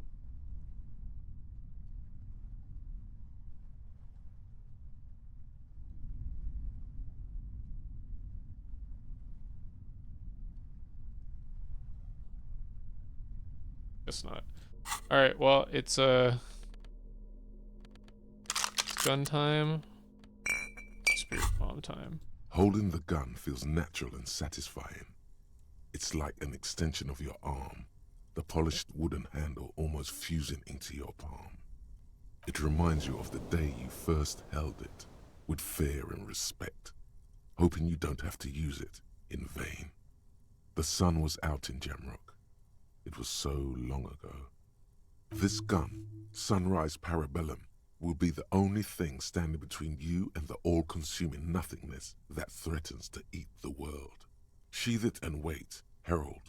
It won't be long now.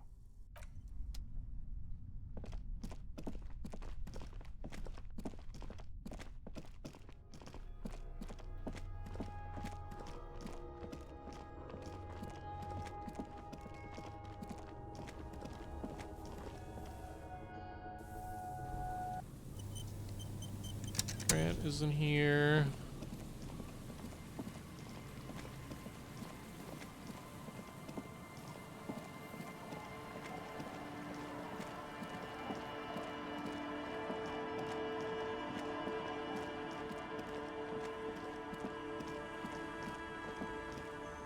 For sure I can't.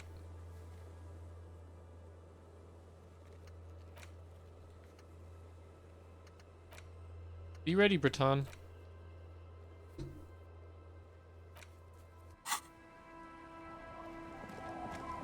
Just not standing in the right spot. Alright, well. 'Tis time.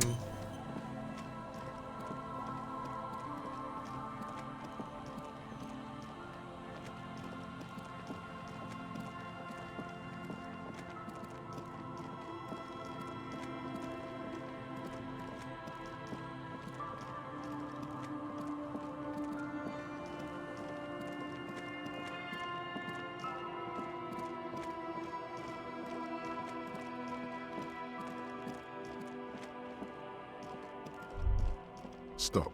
Just up ahead. Danger. You are prepared. Don't put away your friend, your weapon. It is glowing in your hand, ready to serve. The oily tail end of your necktie-turned fuse glistens in the cool spring light. Kim, there's danger up ahead. Yes, I hear commotion. Let's go. Good. Be ready to take damage. Let's make sure I have shit equipped.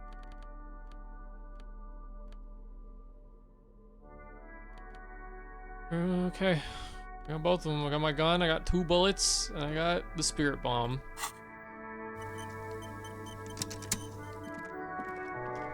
I'm all out of shits to give, loincloth. Welcome to the fucking reckoning. Put your damn gun down. People are gonna get hurt. We need to talk this through. All right? Shut up! You're not gonna talk yourself out of this, loincloth shit fuck. This is the mercenary at the gates. His chest rises and falls under the ceramic breastplate.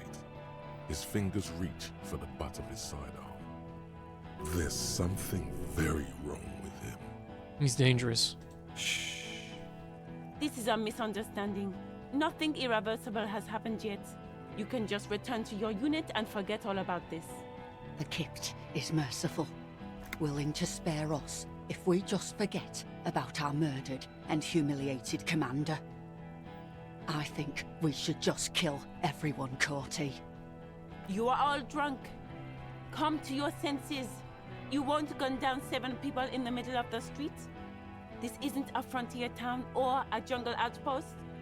Easy, Lizzie. Let me handle it. I know guys like this. I'm sure we can come to a peaceful agreement. Ain't that right, fellas? He is facing overwhelmingly superior firepower, and he knows it. Peaceful.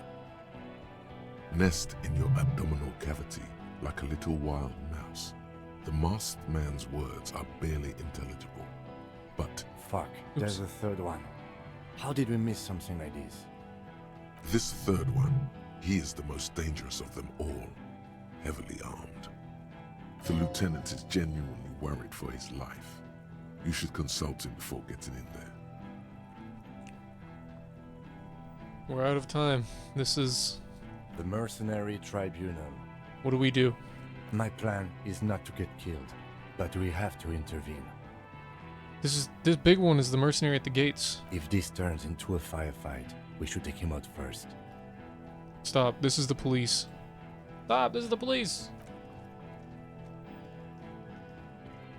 Get lost, comedian. You cops had your chance. Now it's fucking time for some justice. I think he's calmed down a bit. No, he didn't. He's about to open fire. So which one is it? Who's right? He is. I was wrong.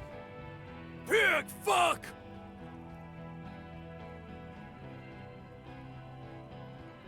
I can see you're drunk. Ah, yeah. Welcome to the fucking party. You're probably gonna get killed too. I don't give a shit if you're cops. No one is going to kill anyone. Let's just put the guns down and talk like civilized human beings. With a wordless gurgle, the killer loads his long rifle. The leader gives a small nod to the helmeted man. Suddenly, the blue medicinal spirit in your hand seems to have a pulsating glow. It feels enticing somehow. All right, end game. Light me on fire and throw me in his face. Wait, it's a good thing you have an anthropomorphic petrol bomb. It really is. But you have to soften him up first. Present an argument. Even if it comes to a fight, it's a good idea to get under his skin first. I don't know about this getting under his skin. What if he gets under yours? I'm barely keeping your hand from trembling here. No, please. Peace. It has worked this far. Start with the first idea you have. Move down from that. Who's that? I didn't know you had a third guy. Rude. Rude is the killer. Rude, the killer, Howen Cloven. He doesn't talk much. All of you cunts inside out. The killer? The gunner. The raddest. The killer. What do you think he does? There, on the rim of Owen Cloven's helmet, you count little stick figures. 19, 20, 21. About 50 little stick figures.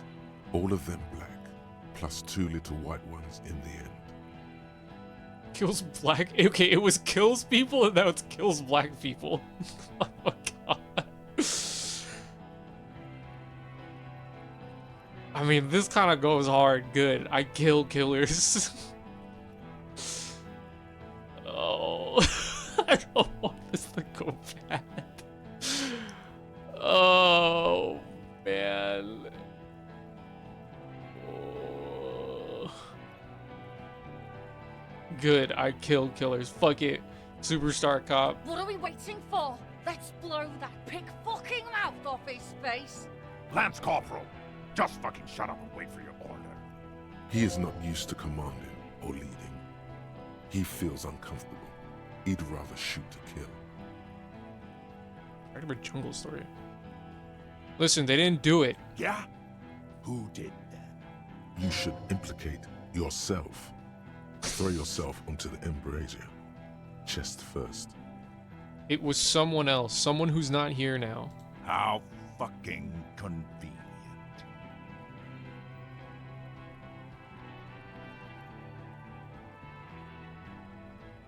I've changed my mind. Still change my mind, right? You think you're funny? What if I just shot one of your pals here right now, huh? How about the kid? That'd be fucking funny. Listen, please. This cop and this drumhead cop marshal won't decide who... He's gonna do it. He's gonna shoot her. Your mind grinds to a halt. All you can see is the revolver in the man's armored hand, swaying, pointed at her. You move your mouth like a fish gasping for air. No, she wasn't even there. He pulls the trigger. A plume of smoke erupts from the muzzle. She actually got shot. I don't think she got shot on my first playthrough. The shot rings in your ears. A low, tinny ring. Then the Hardy Boys yell something. I'm okay. I'm okay. She's not. She's bleeding out. If she doesn't get help in 10 minutes, she'll die. Fuck this! There's a coarse shuffle against something. Is it a gun? Gene! Cancel Lizzie! Now! Got a gardener shot. Nice. You're all drunk. Loot yourselves. Yes. So what? Your judgment is impaired. You'll regret this. Nah. I'm clear as day. Fucking government-ordained super soldier. Enough already! What is this? We didn't come here to fucking chat!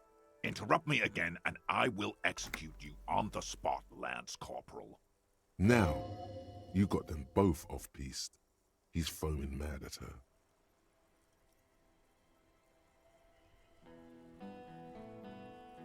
Oh, God. Wild Pines Rep does not approve of this. You think I care what that company cunt thinks? Wild Pines is not going to forgive you massacring a bunch on innocent people. The man stares at you with bloodshot eyes. Where did she go? Oh, she's still there. Ready to charge. He's not listening, but looking for an opening. I'm gonna be mad when she hears about this. She's fucking gone. She fucking sailed off. You're alone. Stay cool. How is she? I'll be okay. I'll be... She'll be gone soon, too. Company bitch is gone. Lely's gone. Fuck are we still doing in this shithole? Guys, I just get in the way. I don't even have a gun. Hold your ground. Any more of you run, I'll shoot you myself. We're doing this together. They're afraid. All of them. Trembling reeds in the wind. They'll run, scatter soon. One by one. No, the rest will stay. They would hold their ground, even if it means dying here with you. Dangerous. Ask about him first. You don't want personal facts about his dead friend coming out of your mouth. He has to start it. I knew you weren't a goddamn scab looter. Yeah, I don't fucking act so well. Lely had a hard-on for making faces for you natives. Fucking food aid shit. That shit is done now. Trigger time. Who are you, Cordy? Sergeant Major Raoul Cortiner, reporting in to burn this fucking mud hut to the ground. As he moves, the interlocking pieces of his armor click softly. For killing, maiming, and humiliating our commanding officer, you'll all sentenced to death by lead. Listen, Yorlele, everyone says good things about him. Yeah, blue eyes in here, your colonel. Baby blue, yeah. Like someone fucked up and put a baby's eyes on a grown man. It was creepy, but bitches like that shit, I guess. Or, I don't know what bitches like. I just know how to mow down cloths. Listen, Yorlele, everyone says good things about him. He was a talker. Fuck do you mean, talker? We've heard testimony. People say he was charismatic, nice guy to be around. Yeah, he liked to chat up the natives. Share leaflets, squeeze a bit of kid-tass here and there. Great fucking idea that turned out to be. If Lely was here, he would spare the lot of you. Maybe shoot one for sure. But me, I'm not a big fan of public affairs, clay monkey. I'll gun every one of you down for what you did. Ready to open fire, Major. At your command. This one isn't used to being suited this long. She's uncomfortable. We'll open fire just to hurry things along. Benital, 41. That really happened, didn't it? Our colonel did what he had to do. It was either one cunt or 100 of them. Rude here. In your shit pipes, right in the fucking... He likes to fire mortars at random coordinates. Wipe out mud huts like that. When he gets bored, Lely knew how to command. He was a good commander. I can see you miss him. Oh yeah, he would have commanded this fuckhell way better than I did. But that didn't happen, because Hayseed Bill and Kipty the Kipt here fucking murdered him. Had him stink the village up for 2 weeks after. And you fucks did nothing. Listen, man. We told you we... Told us what? What did you say, tattoo fuck? You'll die next. Right when the she-kid's out. Your colonel did not deserve to go out like that. I promise I will find his killer. Find his killer? Cop, his killers stand right there, shitting their pants. And you're standing in the way, protecting them. They didn't... Shush, sister.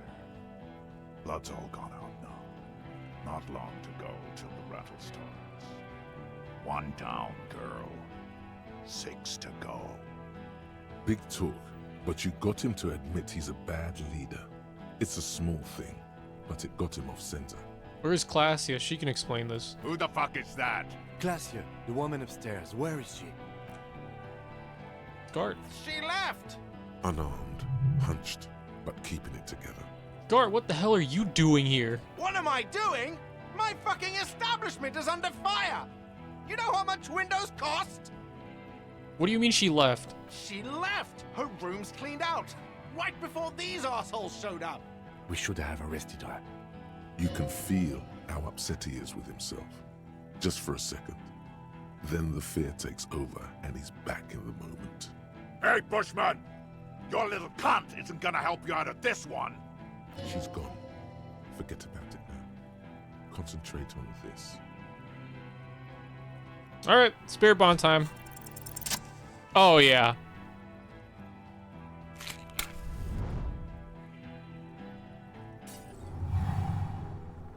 With a crash of shattering glass and a terrible roar, the fire draws in oxygen. The bomb hits the mercenary in the chest, swallowing him in flames as he staggers backward. In the fiery inferno, you see your tie, coiling around the man's neck. It is no longer horrific, but beautiful and pure. I only ever wanted you to have fun, Harry. Wait, I didn't even know your name. My name, should you know it, is Jobson AS Men's Fashion Model, Colorful Tie, Catalog number J327. I know so little about you. How did we meet? One day a sad man walked into a clothing store. He looked really darn like he hadn't had fun in years. He needed someone to show him how to rock and roll again. Jobson AS Catalog number J327 shone on the tie rack, trying to get his attention. The sad man picked it up and put it on. He looked at himself in the mirror, didn't smile. This is gonna be fun. And from that moment on, we rode together. The rest of your clothes were still normal back then, but we took care of that soon enough. Did we have any fun? Truthfully, not a lot.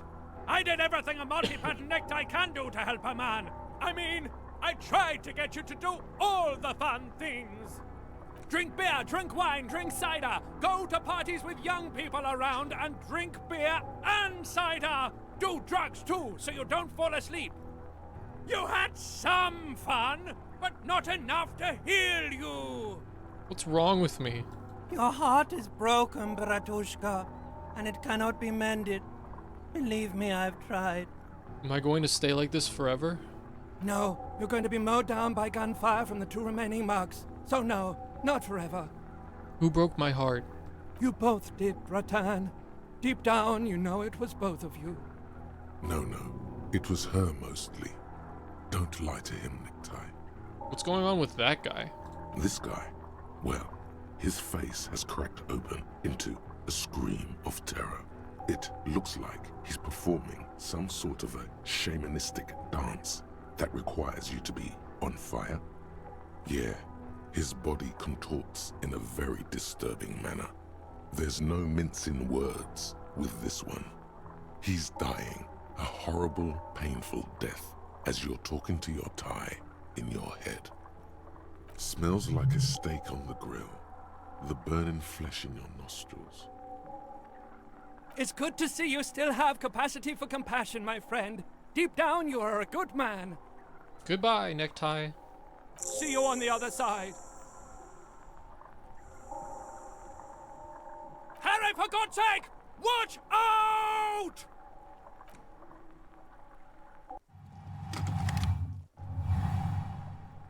To your right, the killer raises his rifle and takes aim at you.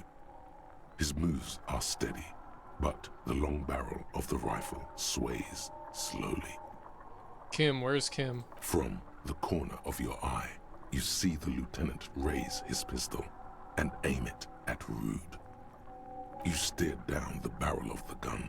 You see Rude's mask behind it, his eyes in the slit of the helmet, like a camera lens, focusing on you. 0.4 seconds remain. There are 6 little black dots in the tip of the barrel, like a honeycomb. This is a knock cannon. It shoots 6 rounds in one pull of the trigger.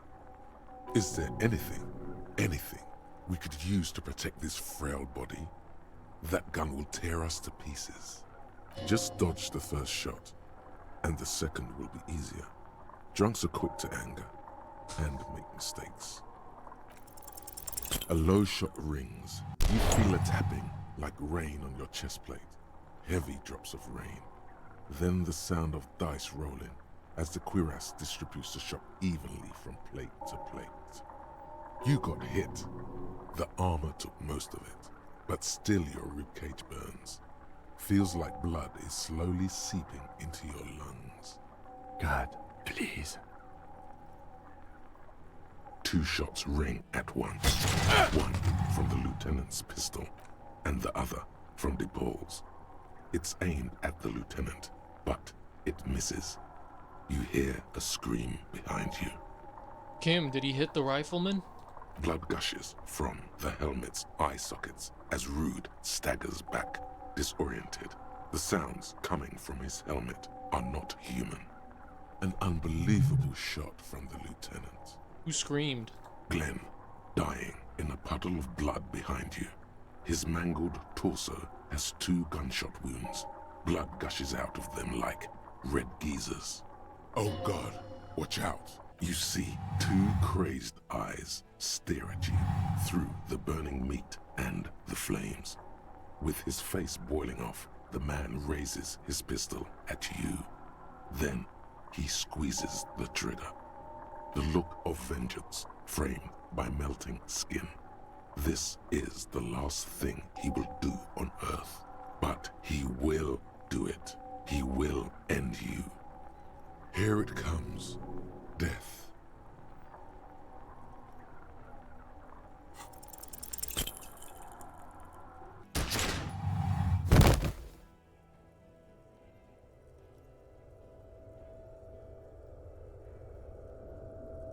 You can't. There is no time. Something inside your pelvis explodes. Your entire lower body is on fire, and your legs can't support you. You fall down like a rag doll. The pain is too immense to scream. It pushes the air out of your lungs. Everything goes dark, a distant blur as you recede into it. The Hardy Boys are screaming, fighting, dying. Someone jumps over you. Nearby gunfire shatters glass. Stop! The cop! Protect the cop! He's down! Nothing. A persisting darkness. Dancing lights of pain. Distant shadows cast by them. Like a hellish play. You're bleeding out.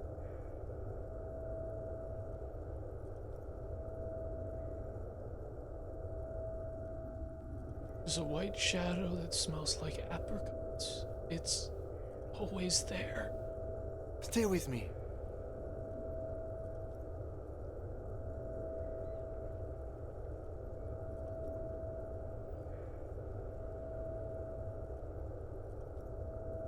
She would have started loving me again, but I called her and now she won't. Yes, keep talking. You hear me? Stay awake. But you can't. It's so hard. Your eyelids grow heavy, and the sounds ever more distant. And a cold comes over you. The lieutenant, too, is somewhere far away, almost gone, when suddenly you sense something behind him. A slender white shadow towering. Someone stands there, raising her pistol. The lieutenant does not see it. He's pushing down on your wound with both hands. No, Kim! No, you say, and hand out your firearm to him. Your hand trembles, and your eyes are full of fear. That's all it takes. There is no room for hesitation. The lieutenant moves like a spring unloaded. He grabs the gun from your bloody hand and fires behind him. You hear a faint scream, a woman's. Then the sound disappears, like someone pressed stop on the tape. The woman is gone. So is Kim. Then the whole world. This is death. One more door, baby. One more door. The fight? There is no fight. The fight is over. It was lost 1,000 years ago. You have laid here forever. Keep falling deeper. Take the door. He's not taking it. His body is not taking it. Oh God, no. He's not disintegrating. He's swelling up instead. Over the hours, hurting, moaning in his sleep, and rotting, and being disinfected, and smelling of drugs, and feeling saliva in his mouth, drifting in painkillers, thrashing in his wound sleep. He can't go. Not before the case is solved. There is a radio in the distance. A radio of the world. Playing sounds. Good morning, Elysium. Soon he will return to the world. Good morning, Vietnam! Hours turn to days. Soon we will get up again and go through it again. Finally, we know what the infernal engine was outside.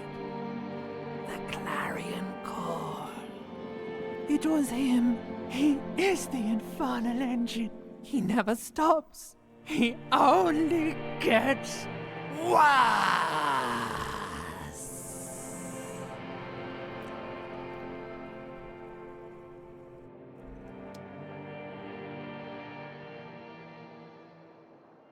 You see the lieutenant's familiar shape in the orange jacket. It turns double, then triple, from the pain. Kim. Sunrise, Parabellum. piss jacket, Kim. You took it off. Yes. The joke wasn't funny anymore. I took it off. Ouch. It's not ouch time yet. You just got the Dramamine pill an hour ago. Wait until it wears off. The room. It's clean. Mr. Gart cleaned it. It took him an entire day. How long have I been out? 2 days, in and out. You've been up enough to take Dramamine and curse. And drink water. What did you say? Sunrise? Sunrise parabellum. Sunrise, prepare for war. It's an old revolutionary saying. My gun. It's engraved on it. Cops like it. Is it war today? The gates of the harbor are boarded up. The streets are a little more empty. Apocalyptic violence is yet to erupt, I am relieved to say. I think we may have held it off, for now. Barely. Good. Yes, we have also completely failed. But that's okay. What happened? What happened?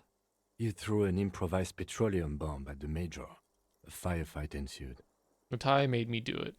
He does not answer, and searches for something in his coat pocket instead. A smoke, most likely. Is he dead? Very. He died in the hospital. A blood-stained killer. I warned them I am a killer of killers. That you did. A man of his word, this killer of killers. As retaliation, the rifleman tried shooting you. He hit the cuirass. I heard it go off. I was looking for a clear line of sight to him.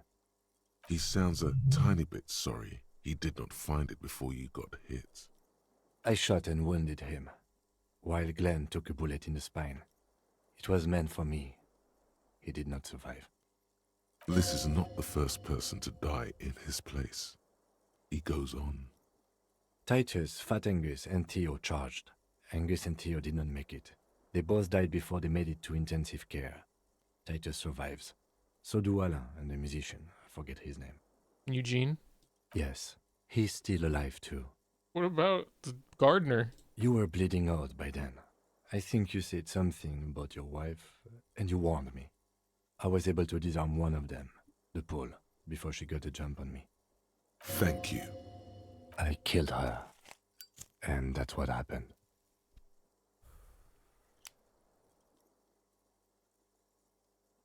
I thought you only smoked one a day. This is the one. And they're all dead. All three. Of the contractors? The Pole was the last to die. Evrard had their bodies returned to Crenel for a funeral.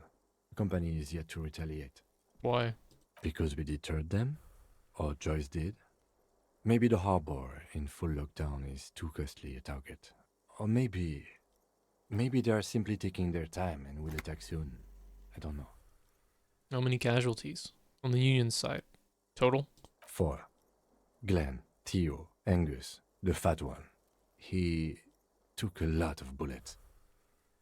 And Elizabeth too. Damn. Elizabeth Beaufort was her name. The gardener. She did not make it? No, she bled out before Evrard's surgeon could help her. Evrard sent his personal doctor, but a costly loss for the Union. She was being trained for leadership. If I would have presented the theory better to their leader. She never had a chance. She should not have been there in the first place. There was no way to convince them.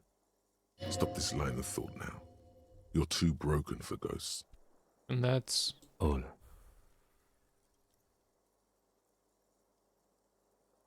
It's a total shit show, Kim. Yes, officer. 6 people are dead. 7. It's not a success. +1. Ruby. Oh. But what's done is done. The violence is cordoned off. The Hornets did not get into the beehive. The worst scenario has not materialized. Yet. And we are still alive. Both of us. He did not expect you both to survive once you stepped between those two armies. His smoking, his hunched back. You have it worse, but he took a real beating. That cigarette has medicinal purposes. How bad am I hurt? Reasonably bad. You were shot in the left quadriceps. That's your thigh. It appears no major arteries were nicked. The bullet was removed and a bacterial infection treated with mercurochrome. The bruising in your shoulder is negligible. The armor took the brunt of the fire. Can I walk? We will see. If it's possible, then by pure willpower alone, you are going to have to become a psycho locomotor. Okay, I'm a psycho locomotor. Good. You'll need to be. Whatever that is. Has anyone from my station been to see me? No. A man and a woman sit in the front seat of an armored motor carriage. The woman is driving. The man lights a cigarette. Jean Vicmer is his name. The asphalt vanishes under the wheels of the machine. Ahead, harbor cranes rise to the sky. Back to that shithole, he says. Isn't that strange? I called your station after the fight. The injury was logged in. They told me they've sent officers to join you on the site. Odd. You haven't seen any, have you? I'm sure they're worried about you. On my station, then who treated me? I did. Thank you. No need. Are you hurt? Not very. I have a concussion from that woman beating me with the butt of her gun. I tried to not move too much. Things would be worse if you didn't warn me. Thank you. I did not see her coming. Stupid of me. Okay.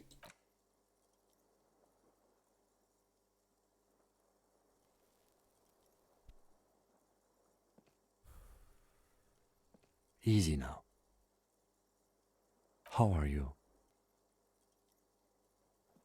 I feel fantastic. Let's rock. He nods. What happens now, Kim? I honestly don't know. Good, because I totally do. Do you? Because we can't talk to Evrard. The harbor's in lockdown. Everyone in there is outside our grasp now. Joyce has left too, thanks to our meddling. You don't think it was a good idea? I don't know what to think. It might not have been a bad idea. There is a pin somewhere in the machine. Something is keeping Connell from sending in a death squad. Maybe it's her. Maybe she kept her hand. Either way, Ruby's gone, and Classio too. We really should have arrested her, you know? Wait, you've checked? She's really... Guard confirmed she left 20 minutes prior to the tribunal showing up. Who did it then, Kim? Who killed the hanged man? I don't know. I think the theory you presented, it's someone else, outside our circle of suspects, was right. It better be. Everyone within the circle is either dead or gone. Honestly, I think our investigation has not produced a single credible suspect.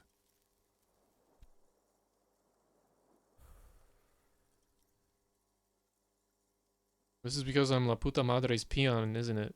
Don't be narcissistic. Half the cops in Revachol West are his peonies. Even if you are, it is not a decisive factor in this case. The fucking Maybells, Kim, the flowers. What? They were on the roof. I did not catch them. Fucking Butterfingers. Every piece of garbage in the city is not connected to the case. You don't have to catch everything. He's wrong. No, Kim, every piece of garbage in the city is connected to the case. Okay. What about the hole in the wall? Someone was checking her out. I don't know. That's been there for years. Goddamn footprints. Yes. God cursed the footprints, not solving the case for us. Au diable. Antique bullet from a Belle Margrave 4.46mm. How hard can it be to find one? How hard can it be? It's extremely easy. There are thousands lying around. We found one. All completely unusable. It's precisely how easy it is to find one that makes the bullet useless. There are all these old bunkers and weapon caches. Revolutionary era. We could find thousands more if we wanted.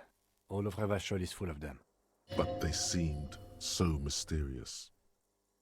Can't believe they're fucking useless. No need to be melodramatic. Something is creeping around out there. I sense it. What is? Something. Something. The miracle hasn't happened yet. It's not over yet. He does not know what to reply. Looks out of the window, then back at you.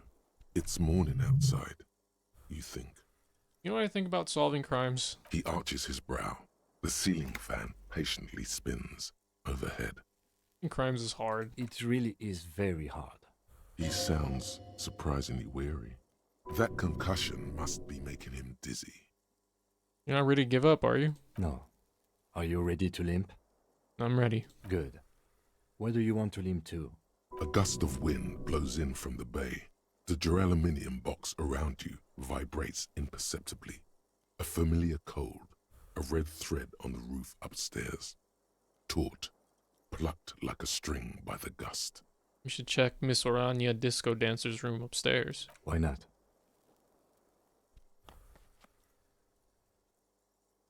Another look at the window, perhaps? The one he was shot through. I don't know. I can't think of anything better.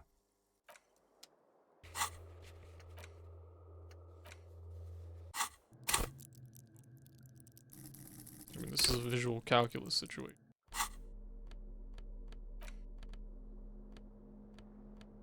Oh, don't need the gun anymore.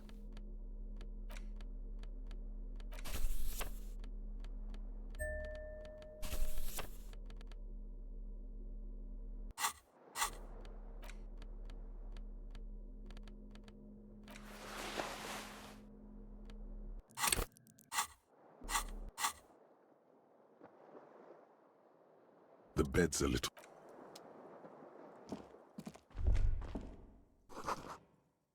White enamel, no bottles inside. Look, the door's open. You can walk right into Kim's room. Stereo 8 player has been reunited with its right speaker. Newly replaced glass shining in the morning light. You hear traffic outside. Back in the world again.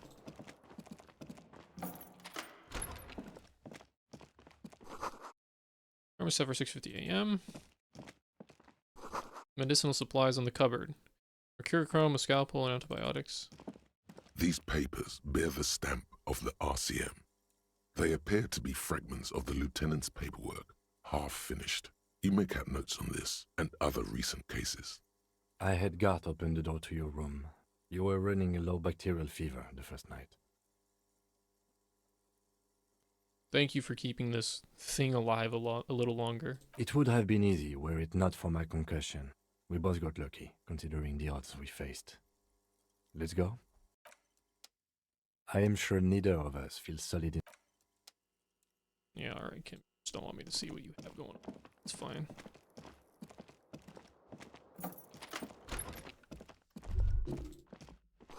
Ouch, that leg hurts. Maybe if you don't run, it'll be okay? Nah, it's fine. Looks like she left something on the table. Next to the stack of bills, you see a note. A few lines jotted down in large, uneven handwriting, just as the writer was about to rush out the door. I'm sorry, I fucked everyone over. P.S. I didn't kill him. P.P.S. Gift upstairs. A gift? What could this gift be? I am not drawing my gun. Yet. But I don't like gifts. He says he's not, but his hand moves instinctively toward his holster as he studies the note. Just don't walk into another radio trap, okay? Relax. Not everyone is out to trap you. Seems she left in a hurry. It's hardly surprising. You look at her rough, jagged handwriting on the note. She was in a rush, but not panicked. Deliberate. Focused.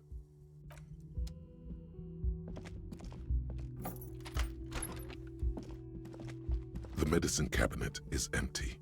Not even a toothbrush. Pity. Kind of hoping the gift would be in here. I always took you for more of a drunk than a chemical abuser, Lieutenant Hefreiter. Should we go? Really clean this out. Mm-hmm. She certainly had her priorities straight when she was packing.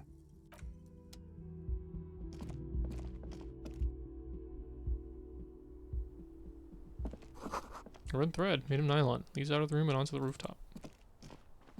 This window is pristine, at least on the inside. A red thread has been taped to the glass using adhesive tape. It trembles ever so slightly in the cold wind. This is ballistics. She's left a trajectory for us. Golden light melts away into the blue, glassy darkness of your mind. In it are two neon-lit shapes, a man and a woman on the single bed. What position are they in? Like the witness said, the man is kneeling, the woman is on her back. It's the night of March 4th and a shot has just been fired. The man looks directly at the woman. The shot's possible directions converge in his mouth, a ray cast from somewhere outside, entering his brain, ending him. The red thread bisecting the room shows the trajectory of the bullets. From the roof outside, location A prime, the glass fractures around the bullet hole. Shards face inwards like a corona behind the woman's back. Where's the thread lead? Maybe if you extrapolate all possible points of origin first, the thread will make sense. Inspect the ghostly figures. The man does not know the bullet has entered his brain. He never will. Death comes faster than the realization. Ruby ruled this out vehemently. The shot would have been heard from downstairs, where no one heard it. The likelihood of A prime has fallen drastically. You may be looking for a sniper. The shot had to come from a greater distance, beyond A prime. Should we extrapolate to include every possible point of origin in Martinez? According to your map of the district, this shot could have come from a wide angle of locations, starting with the northern edge of the abandoned boardwalk, ending with an islet in the bay. Let's call them B prime. B prime for boardwalk, B double prime for Land's End, and B triple prime for the islet detective. There may be smaller points in between, but those are too fine to zoom in on. 700 meters away, the likeliest of these B positions, 20% chance. A skilled sniper could have made the shot, provided he had a safe sniper's nest. Even with the light on inside, we're talking military training. At that distance, the perpetrator would have had to take wind direction into account. 1.2 kilometers away, the least likely of these positions, let's say 3%. A truly skilled sniper could have done it, possibly from a tent. No, too far-fetched. 1 kilometer away, a point beyond the docks, on an islet in the bay. The fort is ruined, but the perpetrator may have found a stable spot on the beaches surrounding it, where the concrete crumbles into the sea, as you saw in the coin-operated viewer. The shot would have been a small miracle, 5% likelihood. There is an extremely narrow field of view from the bay to the window, between Rue de Saint-Ghislain 8B and 33A. The angle would have been extreme and access to the islets is questionable, but it is a possibility. Then there's the thread the witness left. She did have a first-hand view of the event. Perhaps she found something in the outer reaches of her memory of it. You need to inspect it again. It suggests the bullet came from the extreme upper quadrant of possible angles, from a point beyond the roof. B triple prime. The island in the bay. She trying to tell us the shot came from the islet? Unless she thinks the perpetrator was standing on the ring antenna. That is where the thread seems to point. There are ruins on that islet. A sunken sea fort. I saw it through the coin-operated viewer. I remember. How did she know how to do this? She was there that night. She would have known precisely where the bullet hole was in the glass. It also looks like there may be more to her skill set than we know. The question is, should we trust her? This is her way of saying she's sorry. I find that hard to believe, but at this point, what difference does it make? This is also one of the few places in Martinez we haven't been to. So it is. For a second he seems tired. You seem unenthusiastic. I just haven't gotten a lot of sleep these past few days. He doesn't really believe this will yield anything. Maybe we need to go to the island? He is trying to justify it to himself. There, across the grey water, amidst crumbling concrete, a birch tree, and the half-sunken ruins of a flak tower.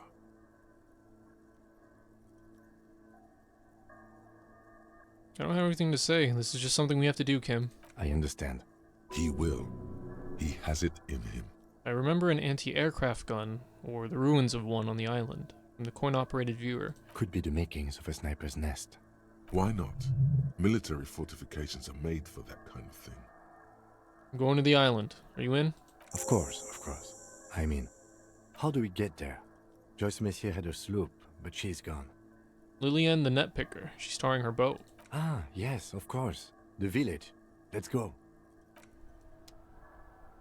Anything out here? Or just tied to the antenna.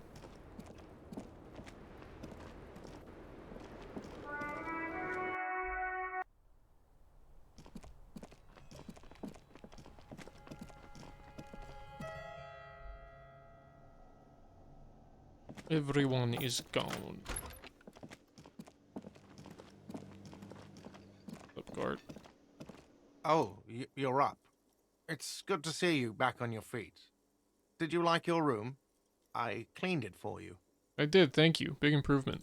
You're welcome. I thought it would be nice for you to wake up in a clean place after you, let's be fair, defended this establishment and its clientele from gunfire. I give credit where credit is due, and that was a crazy move. Crazy effective. Petroleum bomb. Never seen anything like that. I was there until it struck him. Crawled inside then. Bullets started flying. Anyway. He really wants you to realize that he was also on the balcony looking by. In the danger zone, so to say. I wish you a quick recovery. Also, you and your partner are staying here free now. This establishment supports cops. The stay is free, the drinks are not. It just felt I needed to specify that. Where did everyone go? Oh, you know, people don't tend to stick around after shootouts. Turns out they're not good for business. What happened to the man with the sunglasses? I don't remember everyone who comes here, and many people wear sunglasses inside lately. Must be a fad. Okay, so I have to mention when it happened. You were right out there on the balcony. Yeah, I was, yeah. That's because I'm a badass. It really took courage. Don't pick at him. Just nod stoically. He nods back at you, even more stoically. Actually nodding. Just two badass men nodding stoically. Make that three. The lieutenant is nodding too, hands crossed. Alright, thanks. No problem. They'll come back. They always do. Bye. What's up, man? Hi again, Gendarme. Bye-bye, Gendarme. This guy's just been sitting here the whole time. It's all about money, you know. So true, bestie. What's up, man? Seeing you approach, the bruised man raises his bear in welcome. Crazy motherfucker. Didn't think you had that fury in you, but I guess I've misjudged a lot of people lately. There I was, thinking, where are we gonna find a tin opener large enough for those cans? Then Capo Loco shows up and just sets a man on fire. Impressive shit, Copper. None of us would be breathing right now if it wasn't for... I guess what I'm trying to say here is, thank you. His hand is covered in bruises and half plastered. Still, this hulking lump of man is glad to be alive. Don't need to thank me, just do my job. Well, cheers anyway, Copper. Sorry about the people you lost. Theo was old. I think he'd be pretty happy with the way he went. Never could imagine him withering away on a sickbed. But Lizzie and Angus, they were just stupid kids. Didn't realize the shit they got into before it was too late. I feel responsible for both. For all of them, really. Here it comes. The last one is the worst one. He only deals with it by drinking copious amounts of 8% beer. An honest tactic, and effective. And Glenn was my friend. Best I've ever had. I'd love that crazy homo like my own brother. We're all fucked without him. But what do? This job is shit. Hold on, what about that Shanky fella? Dennis, you saw him run. He's a mean little shit and I never trusted him. He'd better run real fast now. Real fast. Titus makes no attempt to hide his disgust. Grief-stricken anger boils in him. They were good people. Sorry it went like that. Well, yeah. Memento mori. Right. What does that mean? It means you might die tomorrow. So live every day like it's your last. Ain't that right, fellas? Absolutely. Today, I'm going to get drunk, eat good food, and bet a good-looking girl. 'Cause tomorrow, a motor carriage might run me over. Or you might die of a heart failure. Or syphilis. Hey, fuck you for ruining a beautiful idea. What's gonna happen to the Hardy Boys now? First, we're gonna find Dennis.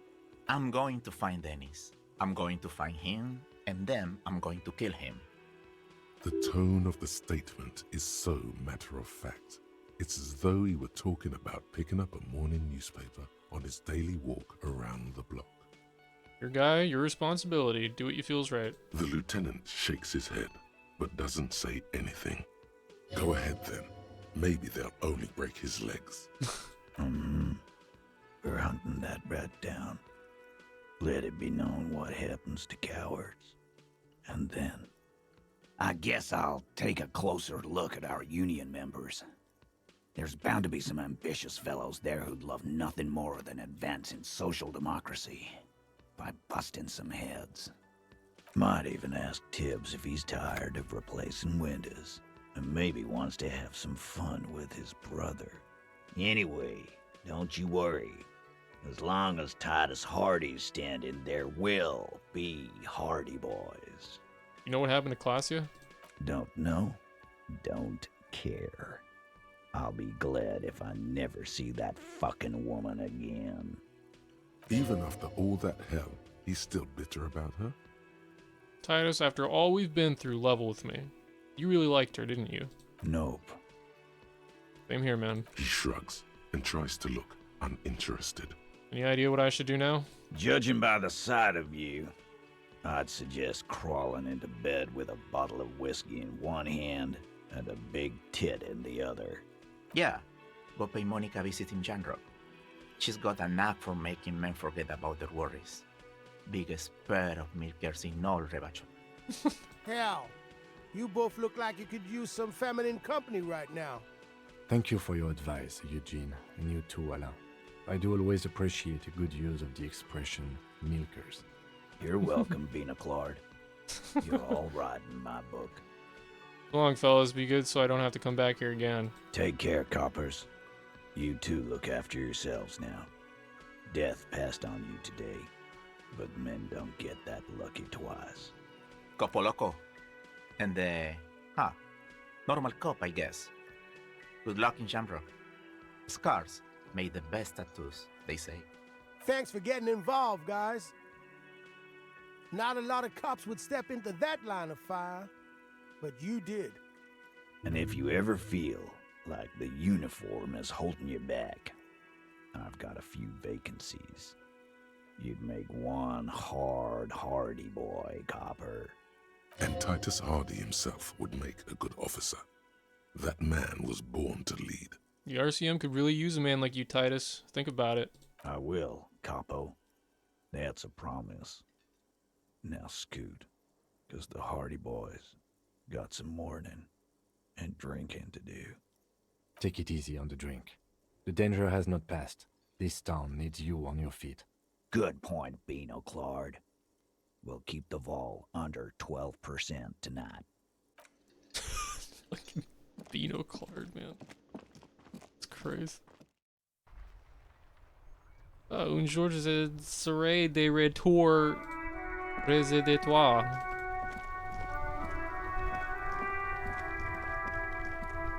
The graffito has been painted over the traces of the fight that took place here. It smells of blood and heavy fuel oil. This was Cindy the Skull. Looks like Cindy the Skull finally found the words for a masterpiece. The lieutenant crouches, touching the fuel oil with his finger. Looks like it, yes. This is still fresh. It wasn't here yesterday. I smell heavy fuel oil. And blood.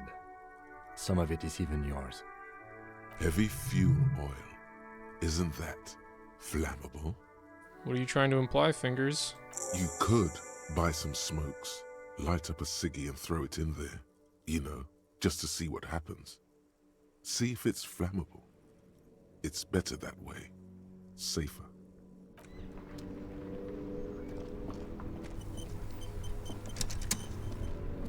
Inside, you see a set of steering levers, a radio microphone, This is Precinct 57. How may I assist you?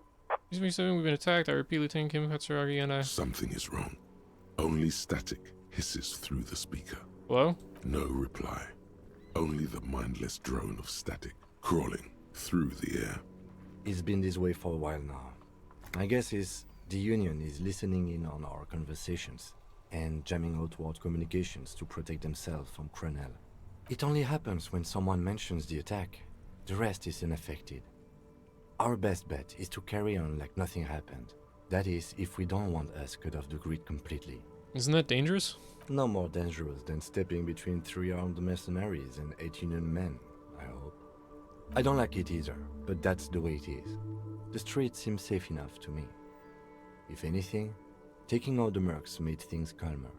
For now. You can try calling again. Just don't mention the tribunal. And remember, they are listening in. They're shutting you up. Silencing you. Don't fucking drop your guard. Everything sounds okay.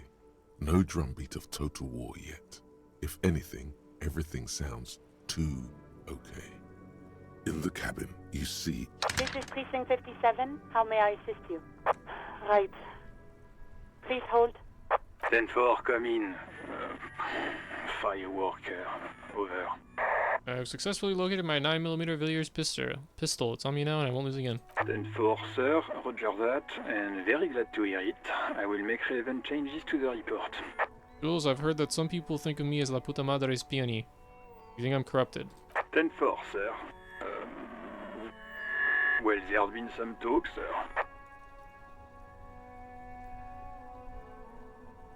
Talk? What does it even mean there's been some talk? Do they think I'm corrupt or not? I only meant that there's been some talk in the station, that's all. But there's always some talk in the station. You know how officers in Jamrock are. But then again, some of us truly are on the take. It's unfortunate. Over. Well, for now. Roger that. 10-10, over and out.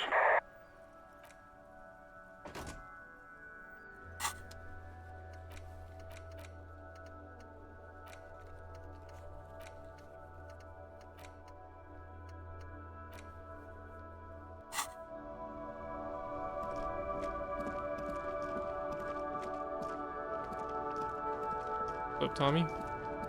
My man, you're alive. Almost. Kind of. Sort of alive? Alive and limping. Man, what a day. I missed out on most of the action, but I heard it was quite the encounter. Had a strong sense of finality to it. So what's next? You guys heading back to Jamrock now? Talk is local Union muscle were behind it all. I'd reckon the case is closed, even if it kind of turned into a shit show. Yeah, the case seems kind of done. Gonna check out on a few last things. Good luck with that, my man. Ain't easy being you, but hey, you're still breathing, right? I met the lady driver in my investigation. She's called Ruby. Okay. Telling him is the lieutenant. What are you doing? Slipped away, don't worry. Oof. Good on her. And good on you, too. Better focus your efforts on the bad guys. Mercs and such. Plenty of baddies to go around. And she didn't do it, believe me. If it's something bad, then she didn't do it. Didn't know her for long, but I know people. He's relieved. All right. That's enough sharing details about the investigation for one day. Well, for now, bye.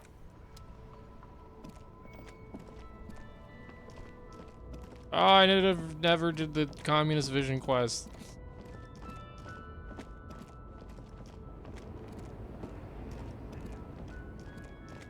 Bill driver isn't here. Can't get in there. Mañana, my man.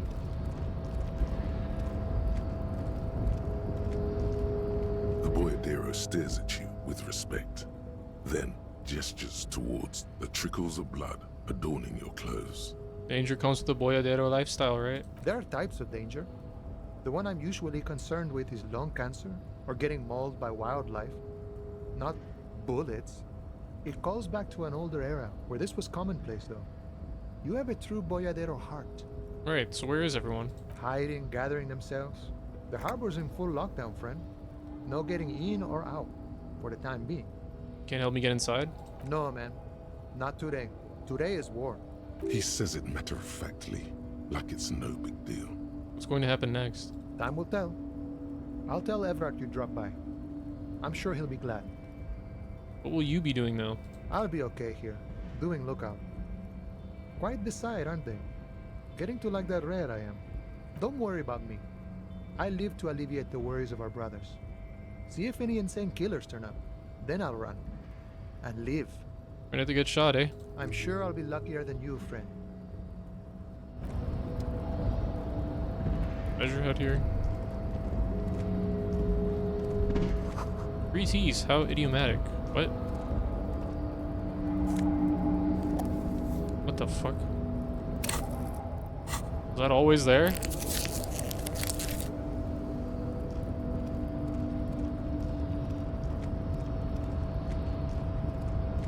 Oh, measure head. Nope.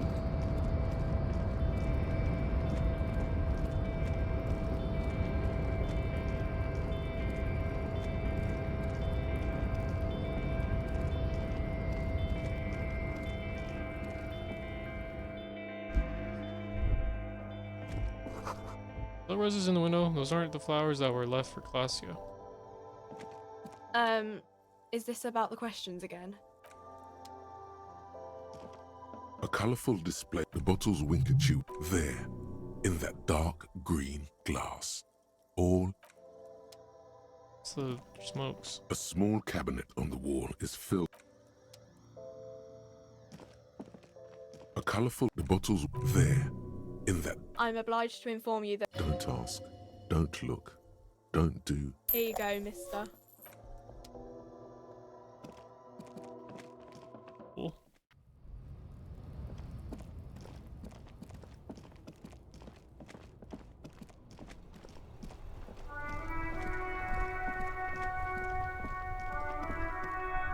The graffito has been painted. This was Cindy the Skull. Step back, Lieutenant. The fuel oil catches fire immediately with a low hiss. A bright orange flash across the surface of the lettering.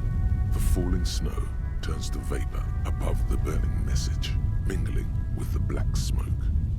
What if the words are not directed at the people of Martinez, or even the coalition aerostatics above the city? They're meant for something above even those. Deesco Elysium. The lieutenant has taken a small step back. He looks at your face illuminated by the flames and nods silently. Then the fire falters. The flames warmed him too. Not at all in a bad way. Let's go to that island. Slowly, the flames subside, the fuel burning out. The air still smells of mazout and springtime.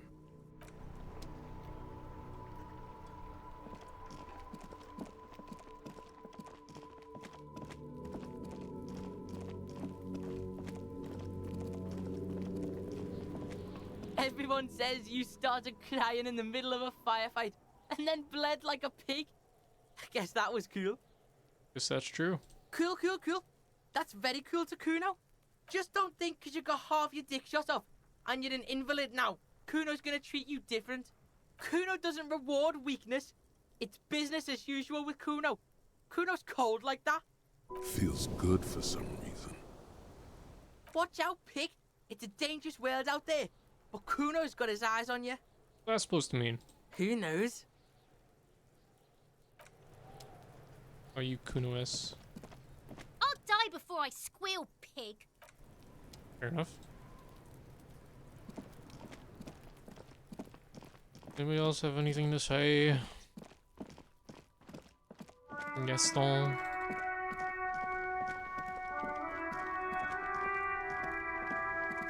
Mon Dieu! You set it on fire. What kind of a policeman are you? Policeman of the state yet to come. Firewalker, I walk in the flames. That's nice. Better somehow. Can I help in any way? Find the fire went out.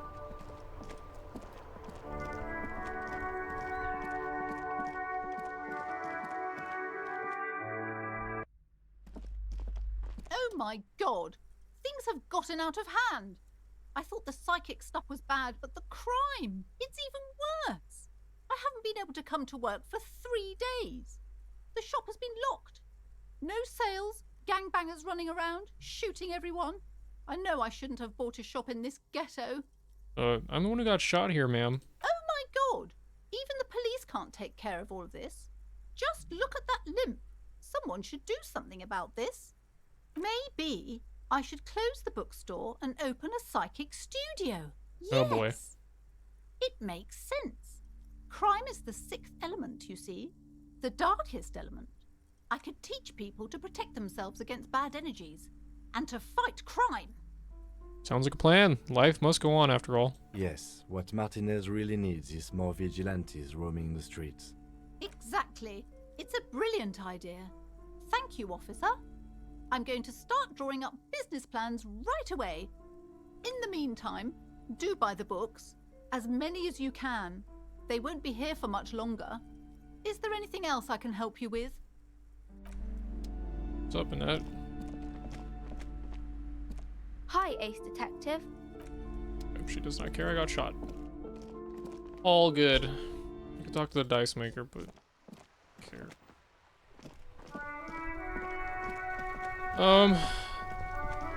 What's Cindy? Oh, does anything change when I look at this? This coin-operated viewer is facing...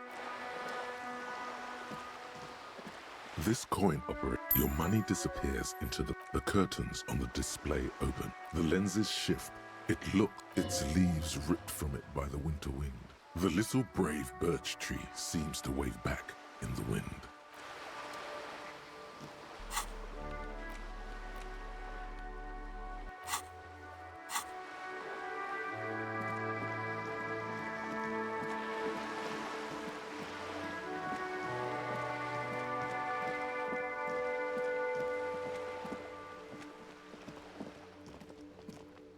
Is she in her room?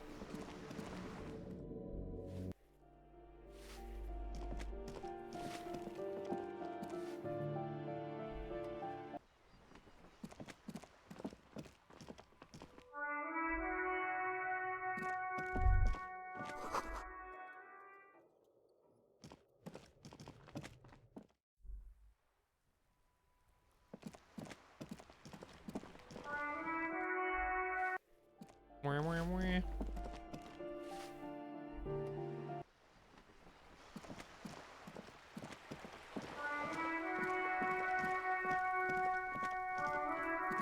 Suppose there's nothing over here.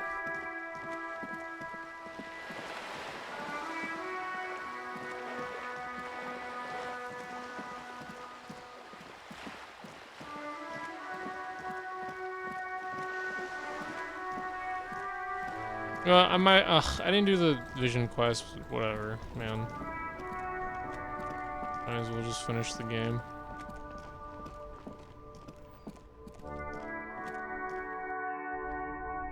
Up, Roy.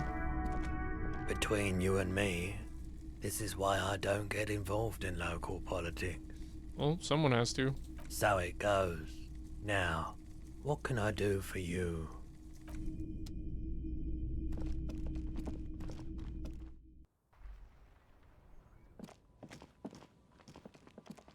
Oh, ceiling. Ceiling, you got anything to say?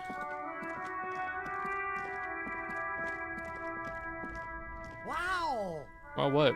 A cop limping down the street, bleeding from the shoulder, face bruised, looking like hell? You know what that is? Cool! That's cool! Start with a little compliment, then work your way up. I don't even need this money anymore. This is about business, remember. Hey, you seem like a really successful entrepreneur. Would you like to support a member of the local police force? Oh, okay. But why, officer? Because you need to solve the biggest case in the history of criminal sciences. What the fuck? This is... I can convince him even better because I need to go to the island. See this island over there? I need money to fund an expedition there. It's important for the case. Oh, I like expeditions. And I like you. I can give you... 10 real? Corruption. It's just like bus or seagull. A kid watching out of a window describing things going by. He doesn't like it too much, but what do you do? The The shine on these sunglasses lasts a lifetime, officer. 100% guaranteed.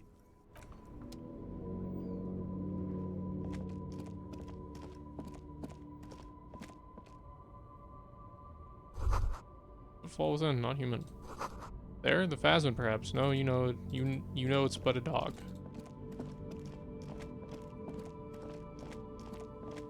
I wish it was the phasmid.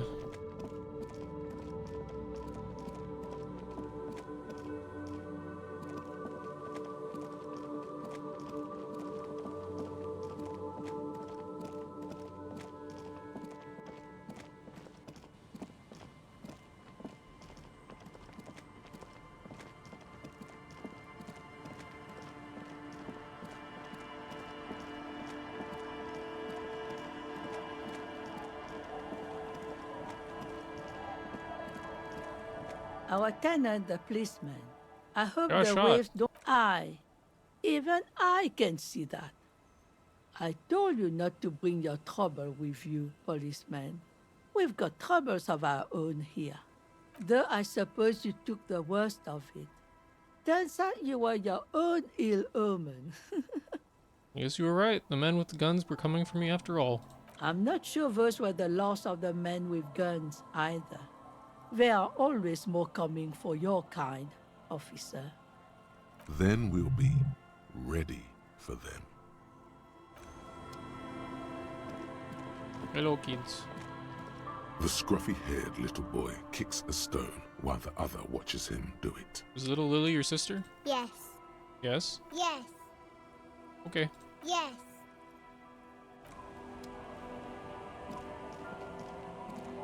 Do you have anything to say?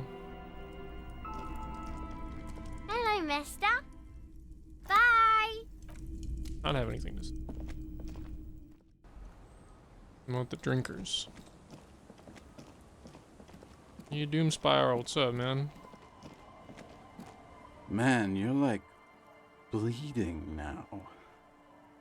Reality's really messed you up. Okay. Hey Lillian.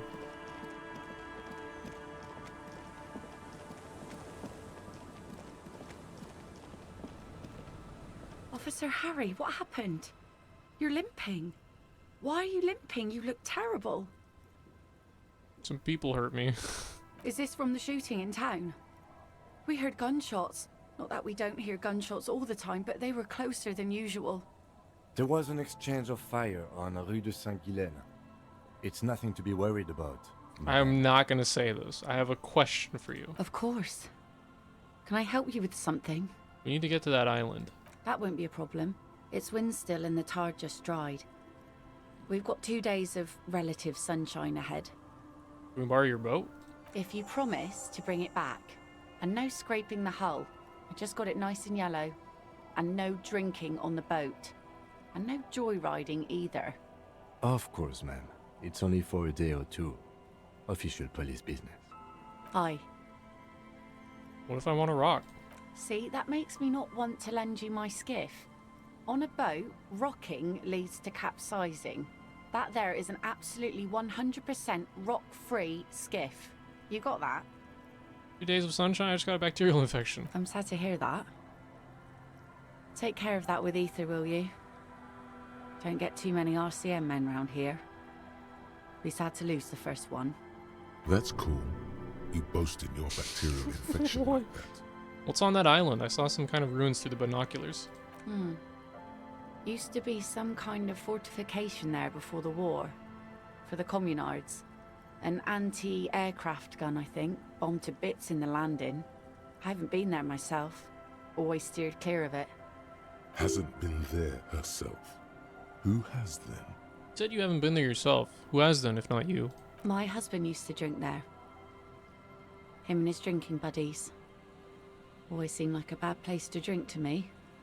People died there during the landing, you know. My mother told me. The kids sometimes go there too. I know they do, on rafts. I tell them not to, but they bring back old bullet casings and such. Which kids? The twins. God forbid they bring the girl along on some rickety barge. Can we maybe ask your twins about that place before we go? Would that be alright? Be my guest. They have a strange way of talking. See if you can get anything useful out of them. I seldom do. Anything else I should know about getting there? Well, most of it's sunken. Underwater. That means concrete underwater. Cut your boat if you're not careful. Be sure to enter from the south side. Water's deep there. Aye, aye, Captain. Thank you. We'll use your skiff to get there then. Please be conservative with the fuel, will you? Just filled her up, but it's a small tank.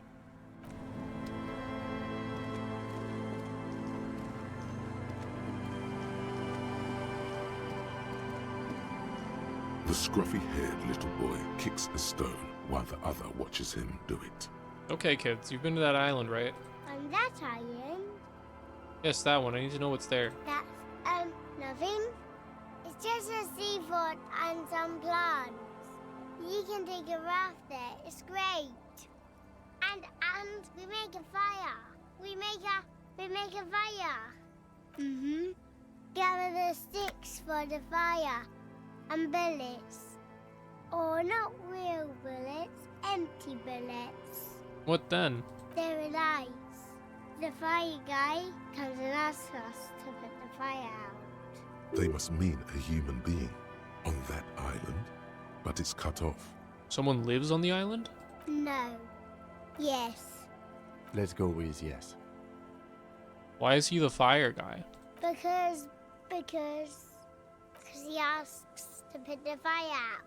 Why does he ask you to put the fire out? I don't know. He doesn't like it. He don't like people to be there. You shouldn't go. Yes. You mentioned something about lights. I don't know. Did you mean there are electrical lights?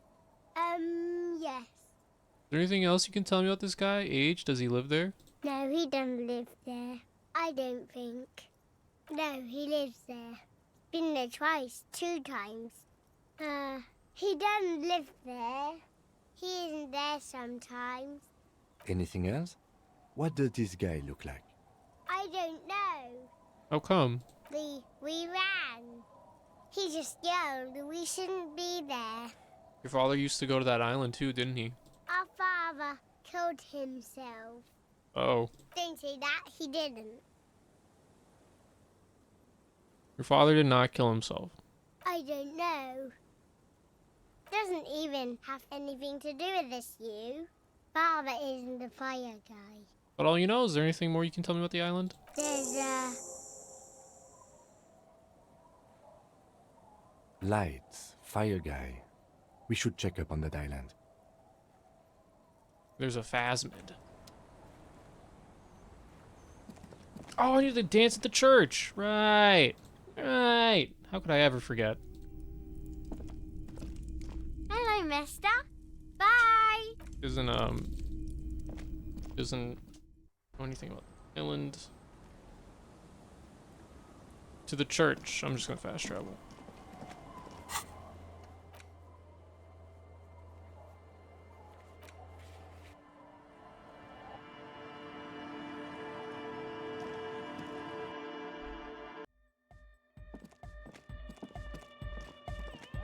Oh, hey man, it's good to see you. Savoir faire. -1 got shot in the hip. Goodbye.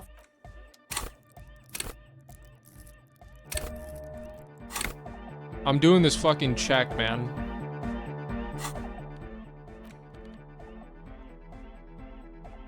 I don't even have anything that gives me savoir faire. Yeah, that's a lie.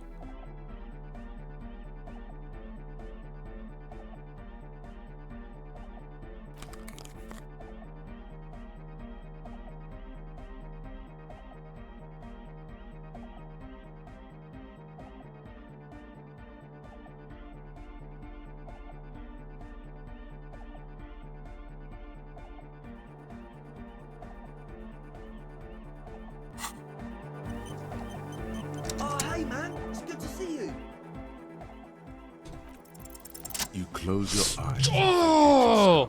leaving your brain to wonder, where did that little fluttering light It's called go? fucking double sixes. Oh. Total darkness.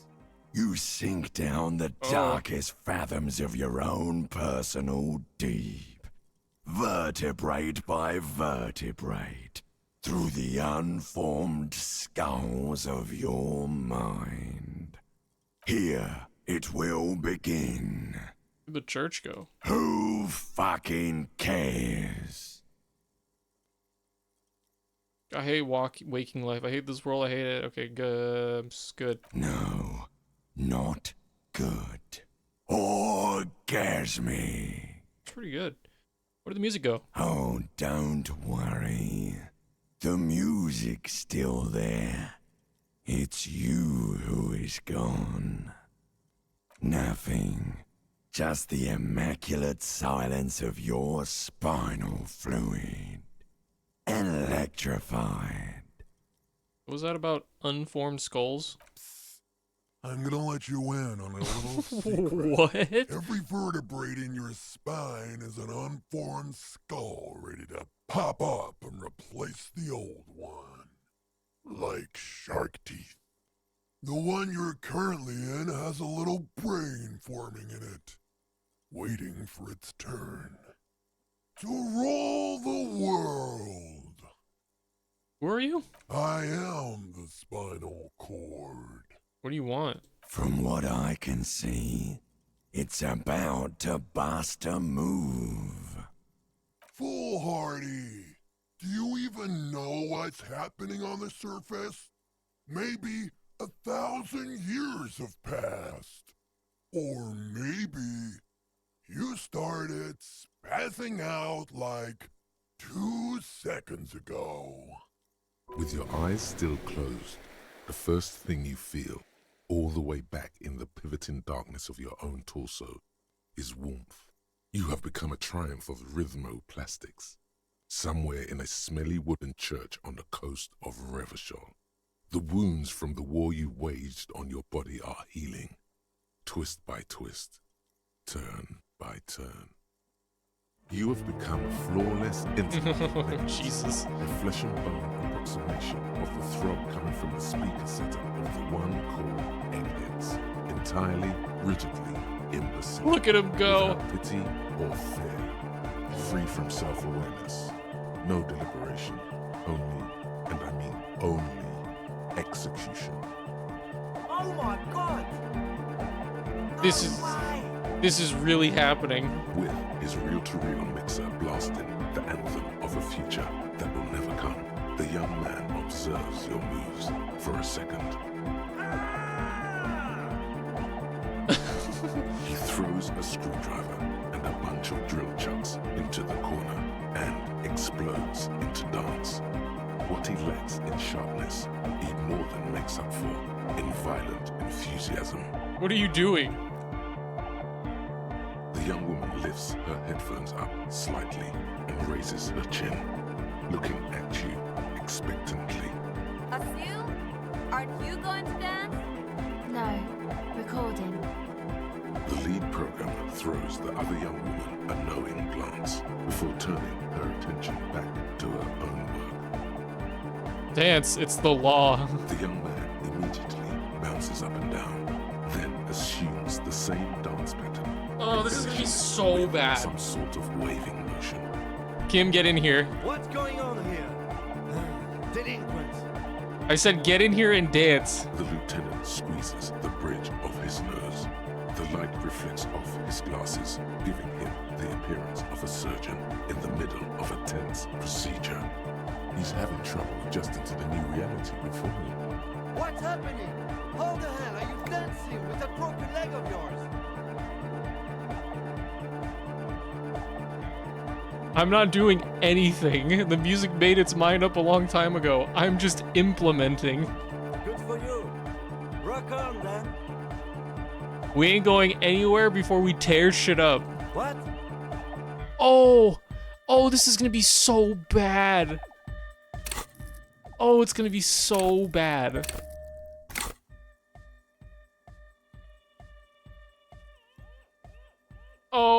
Oh no, this is gonna be so bad. What is it? A 14? And I have I have 1, 2, 5, 6. I need a 8. Oh god. Yes! Yes! What did I roll? I wasn't paying attention. Oh, a 3 to 5. Holy shit. Lieutenant, I am only going to pull rank on you one time, and that time is now. Are you kidding me? I assure you I am not. Now get your groove on, Lieutenant. Get my what on? I said get your goddamn groove on. Boogie woogie. Sheesh, okay. Okay, you psychopath. I see what you're doing there. It's jacked up footwork, plus is that Ubi folk dancing? Nah, it's not Ubi folk. It's hardcore. Yeah, whatever. You talk a big talk, Lieutenant. Let's see some moves. Oh yeah? I did 15 years in the juvenile crime unit. I can do age inappropriate. Now, check this shit out. The lieutenant begins to heel kick the church floor with such intensity, it's reasonable to fear he'll kick a hole right through it, causing the floor to crack and the pillars to collapse, bringing the church roof down on all of you. This is amazing. It doesn't look like he'd give a shit either. Part of him is amazed you're both able to just dance after all these horrifying events in Martinez. Is there anything more I can do? I want to break the limit. The dynamic motion of your flailing body is bordering on the extreme. You're going off the charts. You feel as if turning on the hyperdrive would be a point of no return. Feels almost melancholy. Are you sure you have the entire posse along for this? Together, where are you? Here we go again. Hardcore fills the air. The sound above my hair. The what now? The sound above your what? Above my hair, man. Okay, this is too imbecilic. Excuse me. On the coast of the Martinez Inlet, in a small weather-beaten stave church, built 380 years ago by settlers from the Occident, most likely to guard against an anomaly at its center, an officer of the RCM is contorting his body into idiotically rigid shapes as he invents the future of dance music. It's the hardest anyone has ever danced. What is this strange feeling I keep having? This cold, even now. I am La Rebachelière. I am the city. What do you mean you are the city?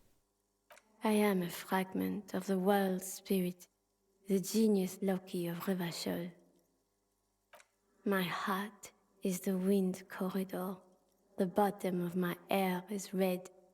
I have 100,000 luminous arms. Come morning, I carry industrial dust and let it settle on tree leaves. I shake the dust from those leaves and onto your coat. I've seen you. I've seen you. I've seen you with her. And I've seen you without her. I've seen you on the crescent of the hill. How are you talking to me? The modulations of my voice are noted down with thermometers and barometers.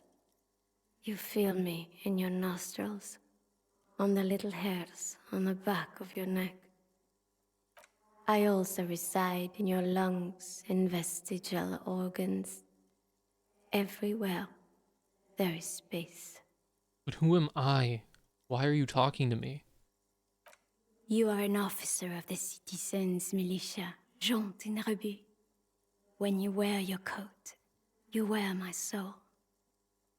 You move through my streets freely, in motor carriages and on foot. You have access to the hidden places. You also circulate among those who are hidden. I need you. You can keep me on this earth. Be vigilant. I love you. I didn't get the nuke vision, but that's fine. An officer of the RCM is lying on the floor of a small church with his eyes rolled back and his tongue lolling out. Several others are standing around him. He slowly comes to. Had a good rest there? I spoke to the city of Revachol. Fuck! Yeah. I bet you did. Those were some advanced moves, man.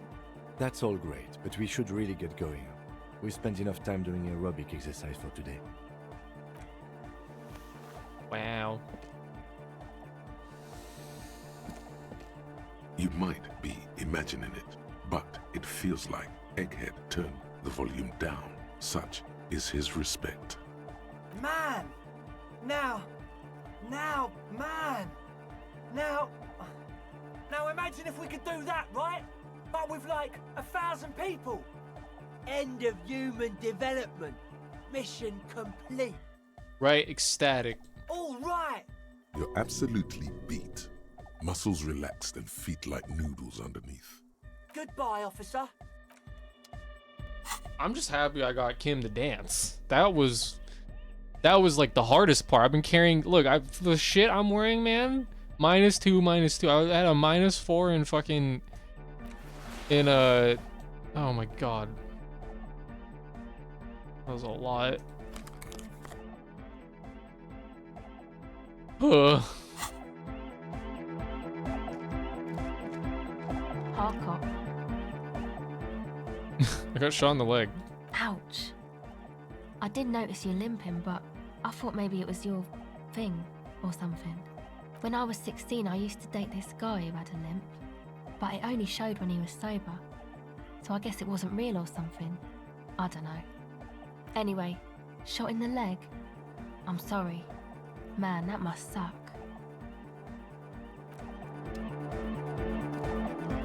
Yo, man. What's on your mind?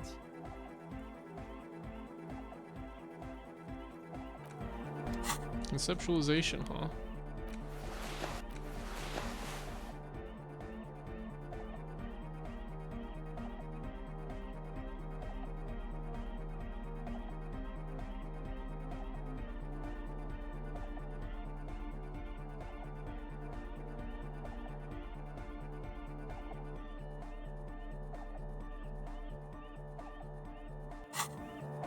Yo, man.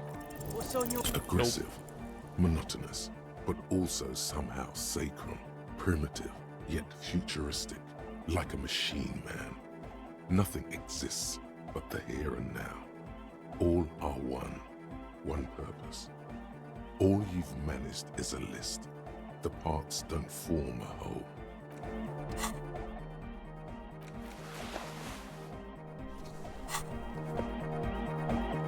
What's up, Sona? Yes, what is it? Nothing. Again.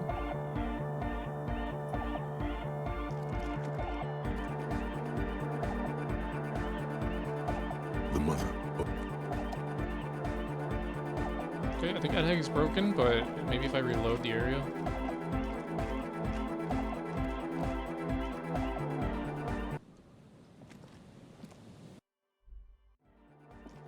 There we go.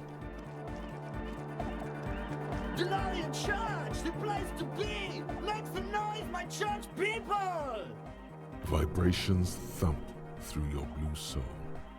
The music sounds much better in the church. A hawthorn tree on Rue de Saint-Gislain, tangled in its branches, something bronze flutters in the wind. He stands on stage behind a table, nodding along to the music and waving his hand in the air. In front of him, the audio mixer, one reel spinning. The other reel deck is empty. Cables run hither and thither. On one side, you see an auxiliary line in with the number 4.5 written next to it. Whoa, that was a crazy sound we heard before. Yeah! It was awesome! And scary! Very hardcore! Too hardcore, in fact! I couldn't control it! At all! What happened? It sucks up all the air in the mix until it's the only thing left! Starts compressing itself and everything around it! Completely fills up the headspace! Extreme! Inside your chest, the heart beats still with the after effects of the sound. Imagine if you could harness that power, making it pulse. The horn of the apocalypse that draweth near. Yeah! Welcome to the gloaming! Wait, how the fuck does he know about it too?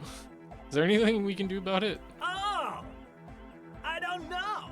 Maybe someone can do something with this. I imagine this is the sounds that the future could make.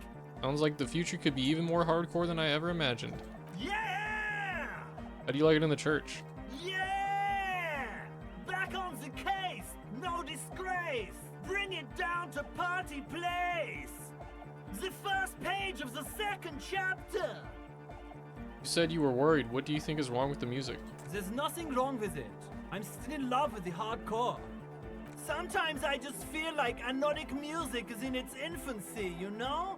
For example, take this Arno van Eyck jam I've been pumping for the last months, and will continue pumping for the rest of 51.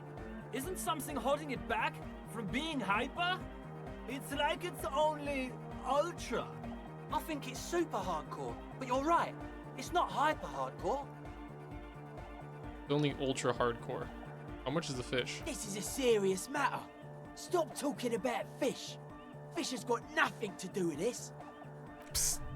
You can hear the would-be leader whisper to his friend. Don't let him know he doesn't understand the fish thing. Only ultra hardcore. It is, isn't it? I knew it. But how could it become harder core? I know the answer in my heart, but cannot think it in my head. If this is not hyper, how could anything be? Sounds suspiciously like a question. I thought the question was, what is the question? No! This is the answer! Try to think of anything to make it harder core. What? Guys, there's something happening in his head.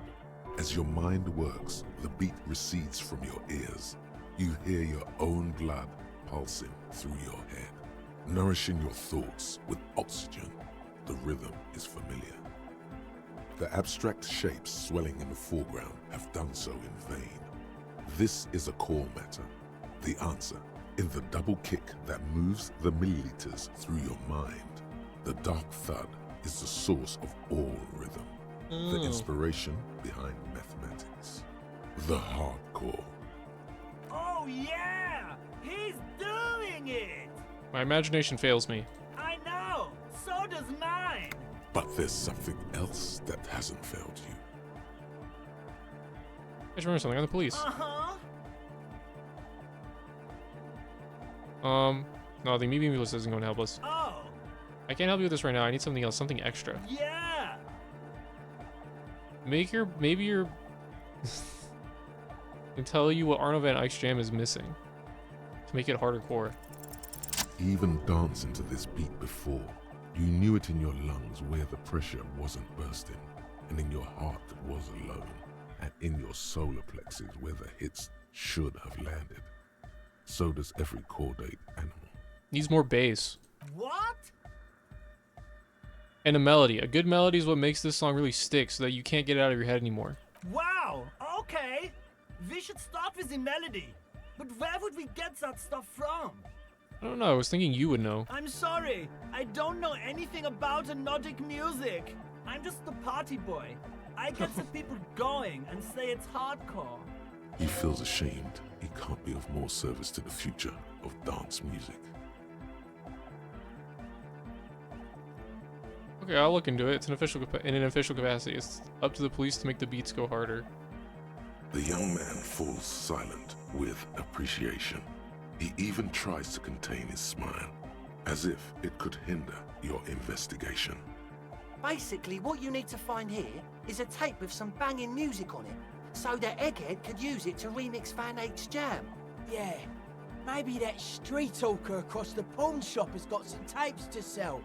That's just an idea. Wait, they want you to run all the way back to Martinez with that leg of yours just to get some tape? Ouch. There is a hawthorn tree on Rue de Saint-Gislain, right next to the canal. A reel of magnetic tape is caught in its branches, like bronze ribbons blowing in the wind. Feels cold. Maybe you should dance again, huh? That would be mega. It was mega the way you did that. Rue de Saint-Gislain. I've been there. Oh, I know. I know this. I can tell you where it is. St. G is the boulevard before the canal bridge. The one that takes you to the whirling in rags in the industrial harbour. It's got the lanterns and the... I knew that. I could have said that.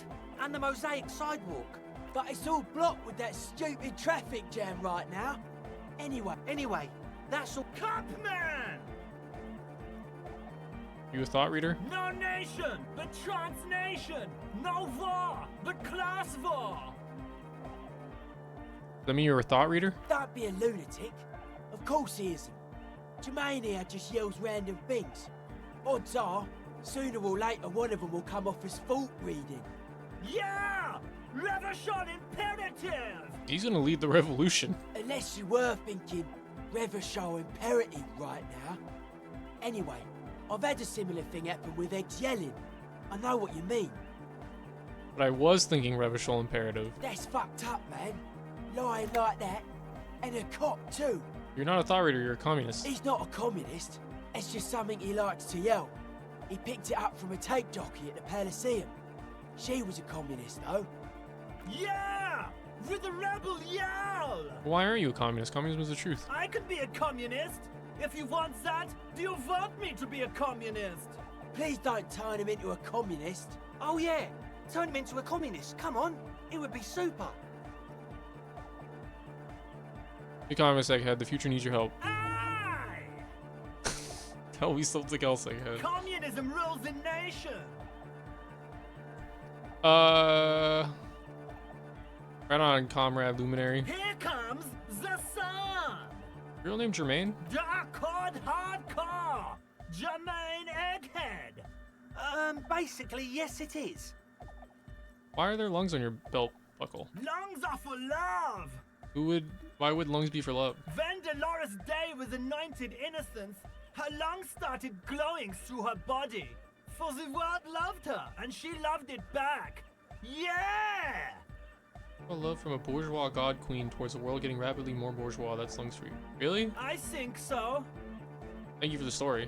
Rhymes that keep their secrets will unfold behind the clouds. Alright.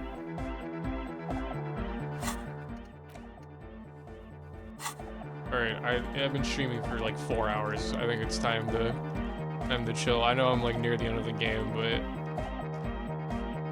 I think it's time to chill out and I'll just stand here. That's pretty good. I like that. Got him to dance, got Kim to dance. That's all that matters. Alright.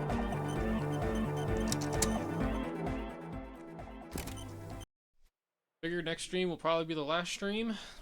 Done with my second playthrough of Elysium. Can't wait.